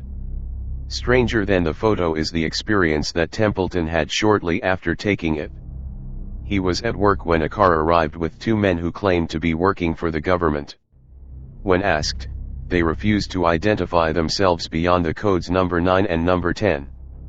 Even though their badges pointed to no specific government agency, Templeton agreed to get in the car with them and drive back to the marsh to answer their questions. The questions were pretty strange. Apart from the expected ones, like where it had happened and whether there were any other witnesses, they also wanted to know about the weather conditions and the behavior of the animals in the area. Templeton told the men that the domestic animals in the area had seemed scared on the day in question and had huddled together for protection. It was after stating this that the men became much more hostile toward Templeton and started questioning the validity of his story. Of course, Templeton would not go to all this trouble simply to admit defeat, even if his story wasn't entirely honest, and claimed that he was indeed telling the truth as far as he knew it. The men seemed to be unconvinced and headed back to their car. They drove off and simply left the baffled photographer in the dust to find his own way home. Normally, the sneaky men who appear after UFO sightings are dressed all in black, but in one tale from Essex, England, they chose grey suits. William Shearer claimed to have seen a UFO, and a few days later 2 men showed up at his house. One of the men stayed by the car and maintained an intimidating presence while the other grilled Shearer about his experience. On this first visit, however, the man seemed more concerned with gaining permission to enter Shearer's home than the answers Shearer was giving him. The men spoke in a strange voice that seemed flat and expressionless and had extremely pale skin. This, along with the oddly intimidating behavior, was enough to scare Shearer, and he chose not to let them into his house. Unfortunately for him, his experience was not yet at an end. The men ominously proclaimed that they would visit him again and, not long after, they turned up at his work. They made it clear that they wanted to talk about UFOs and once again asked permission to enter. When Shearer turned them down again, the men vanished and never returned, although Shearer believes that since then his phone has been tapped. Another one for the road, I guess. An object, supposedly orbiting Earth in near-polar orbit, has had ufologists and fringe authors in a tizzy since the mid-1950s. Some believe it is approximately 13,000 years old and of extraterrestrial origin. And it has been transmitting radio signals for over 50 years now. This object was photographed in 1998 during the STS-88 mission and has been widely claimed to be the Black Knight and an alien artifact. NASA contends that it is a thermal blanket that had been lost during an EVA during the mission. The story of the Black Knight started in the 1950s when the St. Louis Dispatch and the San Francisco Examiner wrote about the satellite on May 14, 1954. The Time magazine wrote about it in the March 7, 1960 issue. 3 weeks ago, headlines announced that the U.S. had detected a mysterious dark satellite wheeling overhead on a regular orbit. There was nervous speculation that it might be a surveillance satellite launched by the Russians, and it brought the uneasy sensation that the U.S. did not know what was going on over its own head. But last week the Department of Defense proudly announced that the satellite had been identified. It was a space derelict, the remains of an Air Force Discoverer satellite that had gone astray. On August 23, 1954, the Aviation Week and Space Technology magazine released a story that riled the Pentagon, who were attempting to keep the information under wraps. Pentagon scare over the observance of two previously unobserved satellites orbiting the Earth has dissipated with the identification of the objects as natural, not artificial satellites. Dr. Lincoln La Paz, expert on extraterrestrial bodies from the University of New Mexico, headed the identification project. One satellite is orbiting about 400 miles out, while the other track is 600 miles from the Earth. Pentagon thought momentarily the Russians had beaten the US to space explorations. Over the years there has been plenty of speculation as to the origin and/or existence of the Black Knight. From astronomy novices to astronauts, the claims of an unknown object orbiting the Earth has persisted. What do you think it is? While the Soviets hit the ground running in the space race, we later found out that their actual space program was a bit of a shit show. However, they did have one advantage on their side. Their ability to cover up every single failure and destroy all evidence of incompetence, which is why no one can actually prove what we're about to tell you. In 1959 a German scientist claimed at least 4 Soviet cosmonauts had already died between the years 1957 and 1959.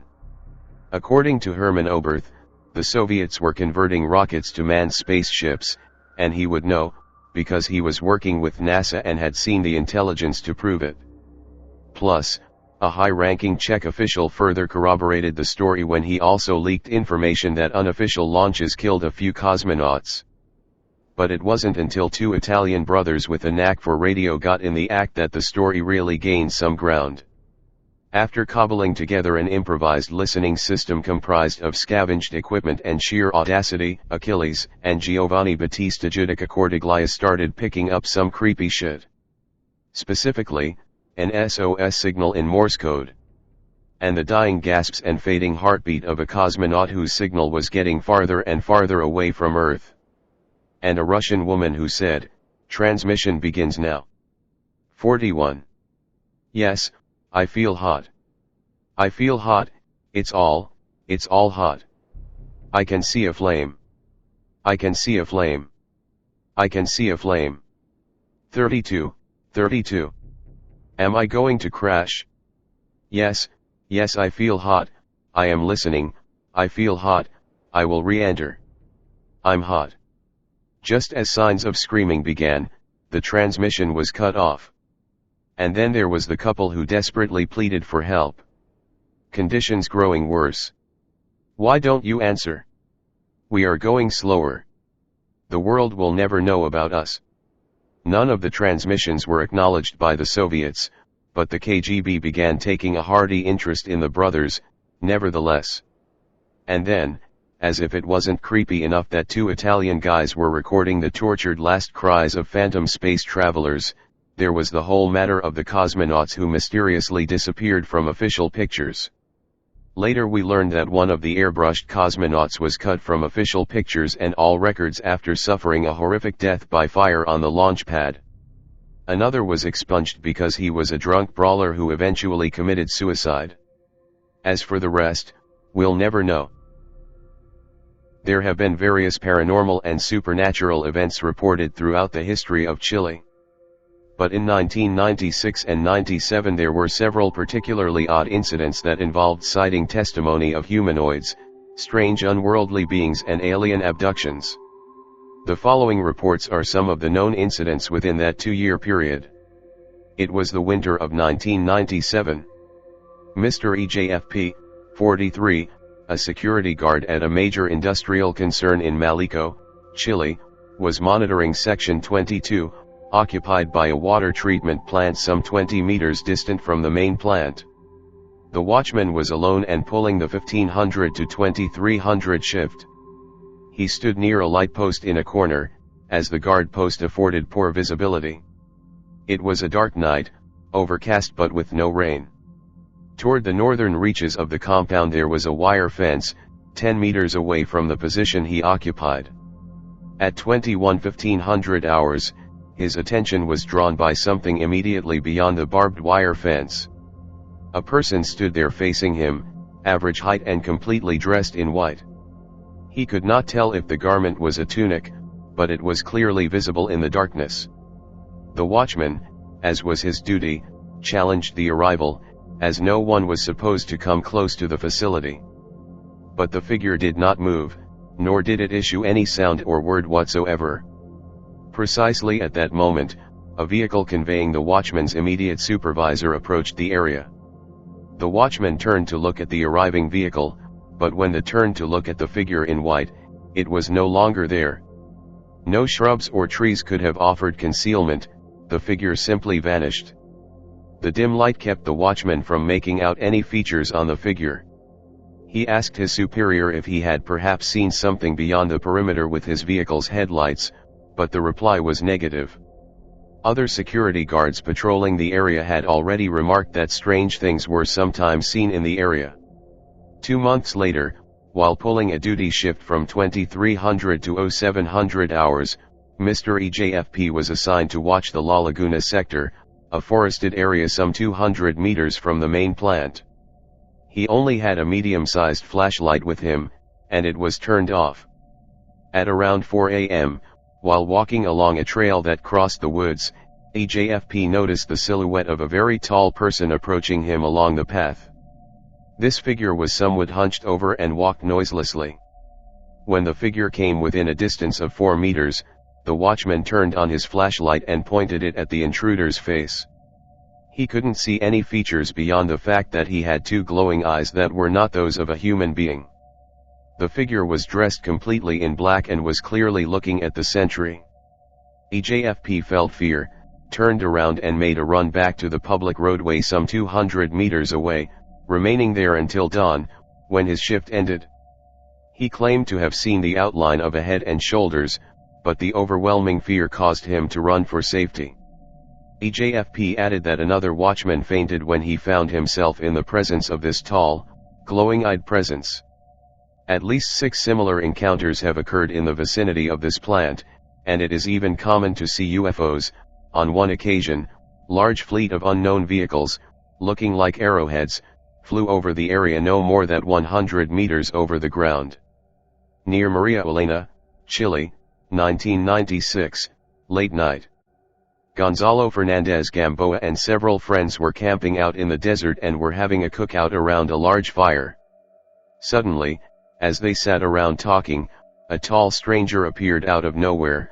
The man was about 1.9 meters in height, with very wide shoulders, impeccably dressed, in a white shirt, no hat. He approached the group and speaking in perfect Spanish asked the group for some fire. One of the men grabbed a small stick about 40 centimeters in length, lit it up and gave it to the stranger. The stranger thanked the group and then added, "Be careful with fire, it could be dangerous." The group was extremely surprised since the stranger was completely clean without an ounce of dust on him, while the group was totally covered head to toe by the desert sand. The stranger disappeared into the darkness. Several of those present attempted to locate him but could not find any footprints or traces. Near Tocopilla, Chile, summer, 1996, afternoon. A family of 4 was driving on their way to Tocopilla, but halfway there, the father, driver, changed his mind and decided to return, explaining that by the time they arrived to Tocopilla everything would be closed. On their way he took a secondary road that passed by an empty airfield, located in an isolated plain.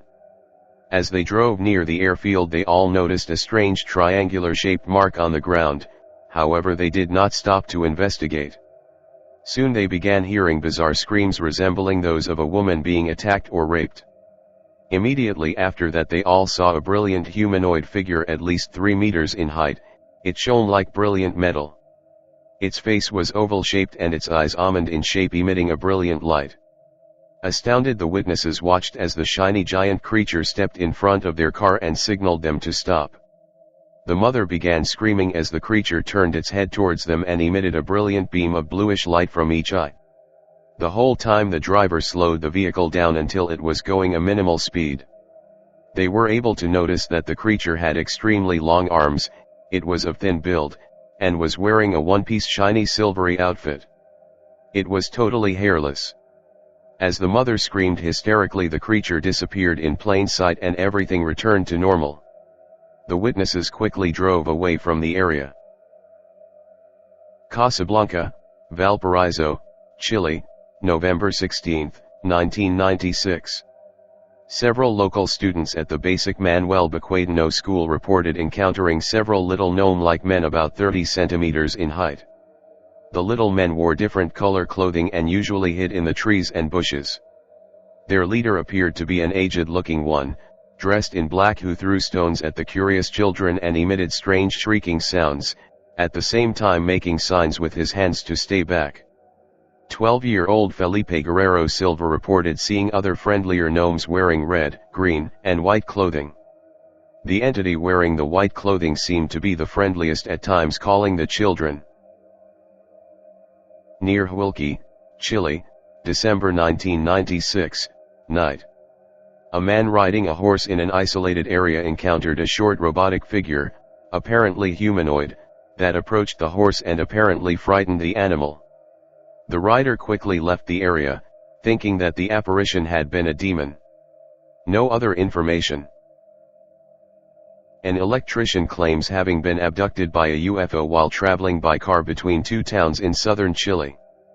Gabriel Encina, 47, states that the strange experience occurred 6 years ago, but that the anguish he experienced kept him from disclosing it until now.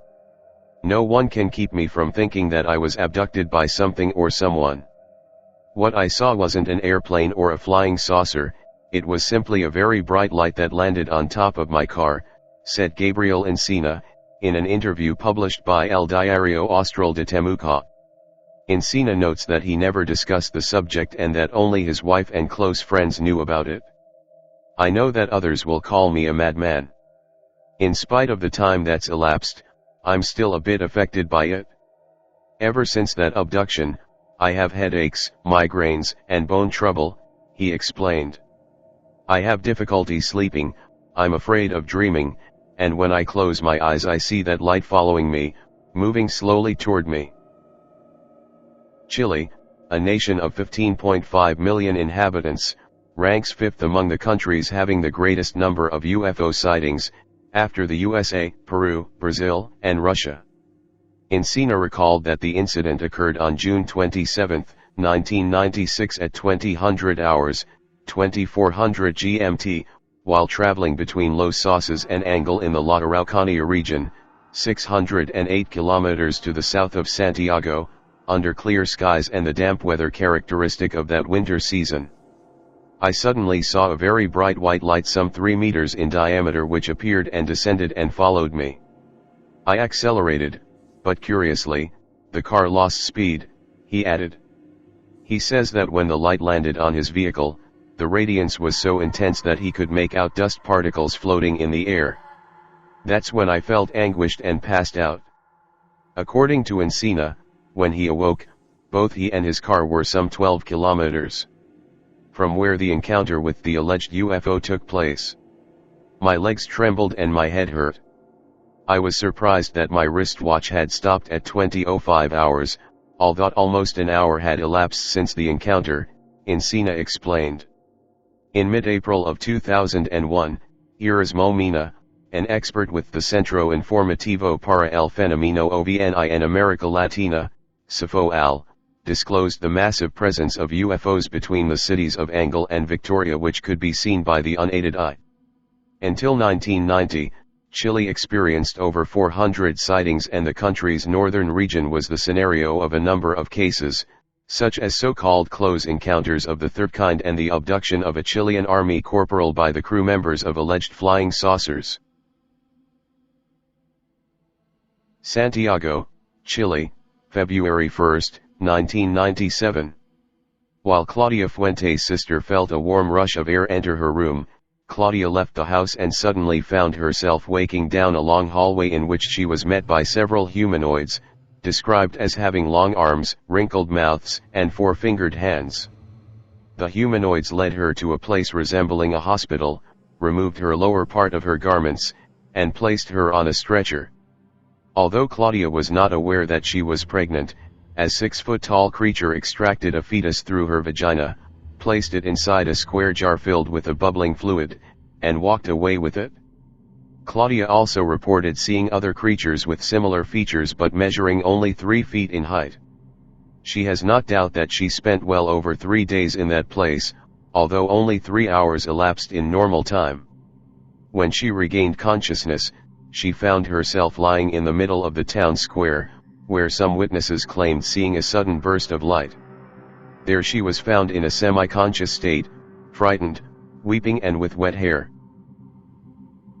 Llano Section, Santiago, Chile, February 13, 1997, 11:30 p.m. Marta Aguilar Montoya and her 2 small children were asleep in the bedroom when suddenly she heard a crackling noise. Turning to look towards the TV set in the room, she noticed a small figure, about 4 feet 8 inches tall, wearing a tight-fitting suit and a helmet. The helmet had a visor and the being also wore a backpack connected to the helmet by 2 hoses, one over each shoulder. Afraid, she took her 2 children to her bed and just watched. The being stared at the trio but never made a move towards them. After several minutes the being turned to face the bedroom wall. Again there was a loud crackling sound and then the beings disappeared through the wall, leaving only his silhouette on the wall, which disappeared after 2 minutes. Lago de Rapel, Chile, February 16, 1997. 2 youths, aged 16 and 14, were returning home when they suddenly found themselves being followed by a brilliant object. Upon arriving home they ran inside and could still see the object quietly hovering outside. They then woke up their father, who thought they were joking. All 3 looked out the window and noticed that the object was now on the ground and next to it stood a being 4 feet 8 inches tall with a large bald head and wearing a bluish suit. All 3 witnesses became scared and hid until the object and its apparent occupant left the area. The Philip Experiment. In the 1970s, a group of Canadian parapsychologists wanted to attempt an experiment to create a ghost, proving their theory that the human mind can produce spirits through expectation, imagination, and visualization. The actual experiment took place in Toronto, Canada, in 1972, under the direction of the world-renowned expert on poltergeists, Dr. A.R.G. Owen. The members of the experiment proposed an idea. By using extreme and prolonged concentration, they could create their ghost through a collective thought form, non-physical entities which exist in either the mental or astral plane. In order to create this ghost and make it as real as possible, it needed a life story. A background in which the ghost could relate to. They named the ghost they were attempting to bring into focus Philip Aylesford and created a tragic story, explaining to the fullest and in great detail his life and the few actions that lead to his tragic death. The group first fabricated the fictitious identity, physical appearance, and personal history of their Philip Aylesford, who was born in England in 1624 and followed an early military career. At the age of 16 he was knighted. He had an illustrious role in the Civil War. He became a personal friend of Prince Charles, later Charles II, and worked for him as a secret agent. But Philip brought about his own undoing by having an affair with a gypsy girl. When his wife found out, she accused the girl of witchcraft, and the girl was burned at the stake. In despair, Philip committed suicide in 1654 at the age of 30. Step 2 was contacting Philip. In September 1972, the group began their sittings, and after some initial problems the group attempted to duplicate the atmosphere of a classic spiritualist séance. They dimmed the room's lights, sat around a table and surrounded themselves with pictures of the type of castle they imagined Philip would have lived in, as well as objects from that time period. Within a few weeks, Philip made contact. Although he did not manifest in spiritual form, appearing as an apparition or ghost, he did make contact through a brief rap on the group's table. Philip answered questions that were consistent with his fictitious history, but was unable to provide any information beyond that which the group had conceived. However, Philip did give other historically accurate information about real events and people. The Owen group theorized that this latter information came from their own collective unconsciousness. The sessions took off from there, producing a range of phenomena that could not be explained scientifically. His spirit was able to move the table, sliding it from side to side. On more than one occasion, the table chased someone across the room. All hands were clear of the table when this occurred. In conclusion, the experimenters were never able to prove the how and the why behind Philip's manifestation. Was Philip a direct result of the group's collective subconscious, or perhaps did they conjure an actual entity that simply latched onto the story? While some would conclude that they prove that ghosts don't exist, that such things are in our minds only, others say that our unconscious could be responsible for this kind of the phenomena some of the time. Another point of view is that even though Philip was completely fictional, the Owen group really did contact the spirit world. A playful, or perhaps demonic, some would argue, spirit took the opportunity of these seances to act as Philip and produce the extraordinary psychokinetic phenomena recorded. Whatever caused the manifestation, it seems that it adapted itself to the expectation of the audience, playing the role of the spirit they intended to contact. Since all was based on fiction, it could not be the spirit of Philip, so what else could it be? Harrisburg, PA, August 15, 2014. I was a waiting customer in line at Pep Boy's auto shop, just looking around. A small woman entered and she appeared oddly dressed. She looked to be in her 70s, early 80s, at first because of her rather messy gray hair, which fell about to the chin line. She was about 4 to 5 feet tall and wore very short, baggy unironed shorts and a baggy unironed blouse. She had very thin legs and arms, grayish, pinkish skin. She did not have the characteristics of progeria disease. Her face seemed normal. My name was called and I turned my attention to business at hand and went to sit in the adjacent waiting room.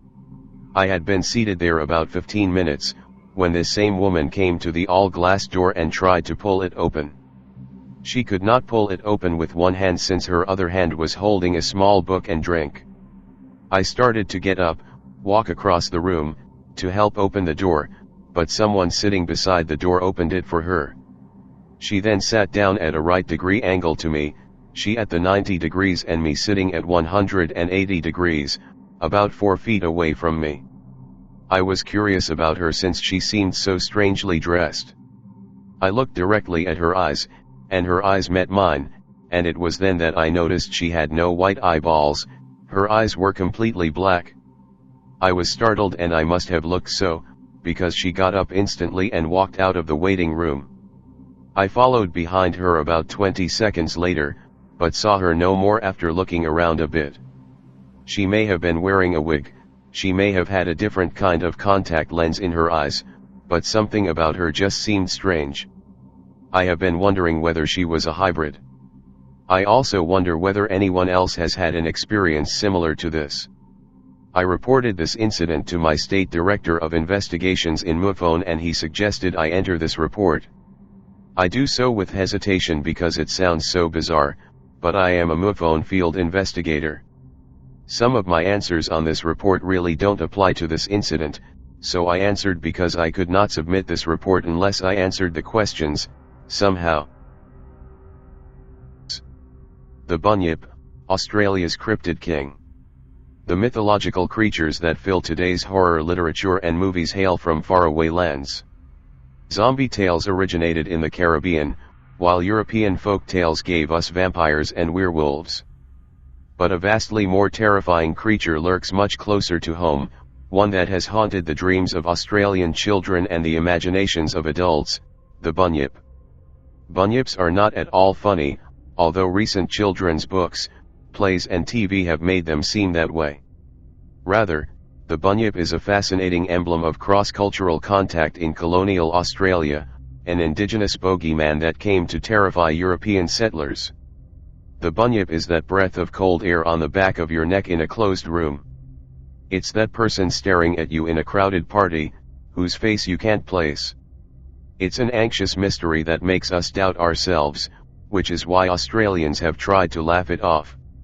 White settlers first learned of bunyips from indigenous Australians in the early 19th century. The word itself comes from the Wergaya people of northwestern Victoria, although similar creatures exist in indigenous folklore across Australia. William Buckley, the escaped convict who lived with the Waithorong near the Burwan River, claimed to have spotted one several times. Another escaped convict turned bushranger, George Clark, had lived with the Gamilary on the Namo River in northern New South Wales. Trying to capture Clark's gang in 1832, policeman Captain John Forbes met Liverpool, a Gamilary leader who sketched a creature he called a va'i. It had fin-like feet, teeth, and a tusk. All the blacks express fear of it, and say that it will devour them if it can catch them in the water, wrote Forbes in his diary. A town in the va'i's splashing ground is now known as Wiwaya. Similarly, in 1878, indigenous man Karuk sketched a fearsome, emu-like bunyip called Turudun said to terrorize swamps around Western Port, where Turudin stands. While the bunyip was always large, amphibious, and emitted a terrifying moan, no two accounts seem to agree about its physical appearance. In some descriptions it had a seal's flippers and sleek body, in others, scales, or shaggy dark fur. It usually had tusks or horns, but its head could resemble a pig's, dog's, cow's or duck's. This uncertainty frustrated white settlers. Robert Brough Smythe's 1878 book Aborigines of Victoria concluded that the locals appear to have been in such dread of it as to have been unable to take note of its characteristics. Other colonialists were more skeptical. In an 1891 ghost story, Rosa Campbell Preed wrote, "The blacks have an impish drollery and love of mischief, and they delight in imposing on the credulity of their white auditors." Captain Forbes worried, "I am not very sure, after all, that these people are not laughing at us." White Australians have long debated whether the bunyip is, or was, a real creature. After all, to European eyes Australian wildlife already seemed like a bizarre zoological prank, deer that stood like humans but hopped like frogs, egg-laying otters with ducks' bills and beavers' tails. The word bunyip first appeared in print in July 1845, under a Geelong Advertiser headline, "Wonderful Discovery of a New Animal." But an edition of the Warrnambool Bull Examiner, dated May 12, 1857, dismissed stupid and idle stories about bunyips, concluding, "It's obvious that the bunyip is a mere tradition of the crocodile, with which the northern rivers abound." Australian museum naturalist George Bennett was first to suggest formally, in 1871, that the bunyip might be an indigenous cultural memory of extinct Australian megafauna, passed down through oral tradition. By 1991, the authors of Vertebrate Paleontology of Australasia were postulating that, when confronted with the remains of some of the now extinct Australian marsupials, Aborigines would often identify them as the bunyip. And in 1998, geologist Greg McNamara told Australian Geographic magazine his theory that the remembered bunyip was actually a prehistoric turtle, Myelania prisca, a most impressive beast up to 2 meters long with a meter-long, bony club tail and curved 25-centimeter horns. Aborigines and Europeans shared uncertainty colors the bunyip's meaning even today. By the 1850s, the word came to denote imposture and pretension. In 1853, radical lawyer and political activist Daniel Dnyehi lampooned William Wentworth's bid for a hereditary peerage in Australia by branding it a bunyip aristocracy. Prime Minister Paul Keating used the same phrase to ridicule his Liberal opponents in Parliament. The 1970 comedy/documentary The Naked Bunyip dealt frankly with Australian sexuality. Director John Murray had read a story in which a bunyip didn't know what sort of creature it was. "We, as Australians, did not have a strong sense of identity, either," Murray recalled in 2005. "Were we a myth, too? Why not strip this creature bare and find out what it is made of?" Australian parents used the indigenous stories to warn their children away from the bush. In colonial times, kids regularly drowned in waterholes or died of exposure, so these scary tales were practical. But as children's entertainment strove to build a self-consciously Australian vocabulary in the early 20th century, bunyips began to appear as literary monsters. The children's pantomime The Bunyip was the Wiggles of its day, playing from 1916 to 1924. A stunningly elaborate production, it featured indigenous actors throwing boomerangs out over the crowd. But by the 1957 children's musical The Bunyip and the Satellite, the Bunyip had become wise and whimsical, advising children how to defeat the wicked bushfire spirit. Barry Humphries, who played the Bunyip, described it as a prancing bird-like clown with a falsetto that inevitably got huskier after 12 performances a week. Humphries also presided over a giant bunyip float in the 1958 Moomba Parade and starred in a Channel 7 TV series. He fled from bunyip typecasting by moving to London in 1959. But by then, kindly bunyips were the go, especially Michael Salmon's Pink Alexander Bunyip, who ate Canberra in 1972 and will soon get his own statue outside the Gungahlin Library. Nonetheless, the bunyip retained an undercurrent of fear.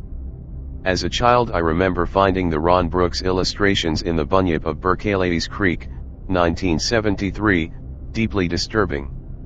And Patricia Wrightson's The Ice is Coming, 1977, featured the chilling description, its red eyes were like death and its bellow was like fear. You could not tell what it was except that it was dreadful. The Bunyip. The Bunyip is a mythical creature that is native to Australia. It is also known as Kian Prati. The Aborigine word Bunyip translates into demon spirit. The Australian Aborigines believed in the Bunyip so thoroughly that it has been integrated as a part of their traditional ceremonies and stories. There are numerous descriptions of this beast, from a giant starfish to being identical to the North American Bigfoot. One of the most common descriptions is that it has a canine face and head, tusks like a walrus, flippers, and a horse-like tail. Because of this description, some believe that the Bunyip is, in fact, an endangered, or even extinct, species of seal or sea lion. Other descriptions included anything from feathers and legs like a dinosaur, to scales like a crocodile. Though the creature seemed to prefer the unexplored territories of Australia, there have been sightings in Tasmania. The Bunyip lives in rivers, swamps, bogs, or water holes, across Australia. It is believed that if a camp is set too near a Bunyip hole, the entire camp will be destroyed, including the campers, during the night, by an enraged Bunyip. The main source of food for a Bunyip is thought to be cattle and people. Many people claim that several drownings throughout Australia are due to the Bunyip, rather than bad choices or inability to swim. Probably the most prolific period for Bunyip sightings was in the 1850s. Hundreds of settlers and natives claim to have seen the creature. There are several explanations for the possibility of the Bunyip. The first, an endangered or extinct seal or similar marsupial, is a good possibility. Another explanation is that it is a species of creature thought to be extinct over 10,000 years. The species is known as the Diprotodon. The Diprotodon was a plant-eating marsupial that was large and to a point meets some of the criteria in the descriptions. Some researchers claim that if this creature did survive, but is yet undiscovered, it would have evolved into a hippo-like marsupial. First written use of Bunyip. Fossils found near Geelong were revealed by the Geelong Advertiser in July 1845, under the headline, "Wonderful Discovery of a New Animal." It continued on the bone being shown to an intelligent black, he at once recognized it as belonging to the Bunyip, which he declared he had seen. On being requested to make a drawing of it, he did so without hesitation. The account noted a story of an Aboriginal woman being killed by a Bunyip, and the most direct evidence of all, which was that of a man named Mumboran, who showed several deep wounds on his breast made by the claws of the animal. The account provided this description of the creature. The Bunyip, then, is represented as uniting the characteristics of a bird and of an alligator. It has a head resembling an emu, with a long bill, at the extremity of which is a transverse projection on each side, with serrated edges like the bone of the stingray. Its body and legs partake of the nature of the alligator. The hind legs are remarkably thick and strong, and the forelegs are much longer, but still of great strength. The extremities are furnished with long claws, but the blacks say its usual method of killing its prey is by hugging it to death. When in the water it swims like a frog, and when on shore it walks on its hind legs with its head erect, in which position it measures 12 or 13 feet in height. Shortly after this account appeared, it was repeated in other Australian newspapers. However, it appears to be the first use of the word bunyip in a written publication. Up here, and I wanted to share this vid, I thought it was pretty funny. Figured I would end the thread on a humorous note.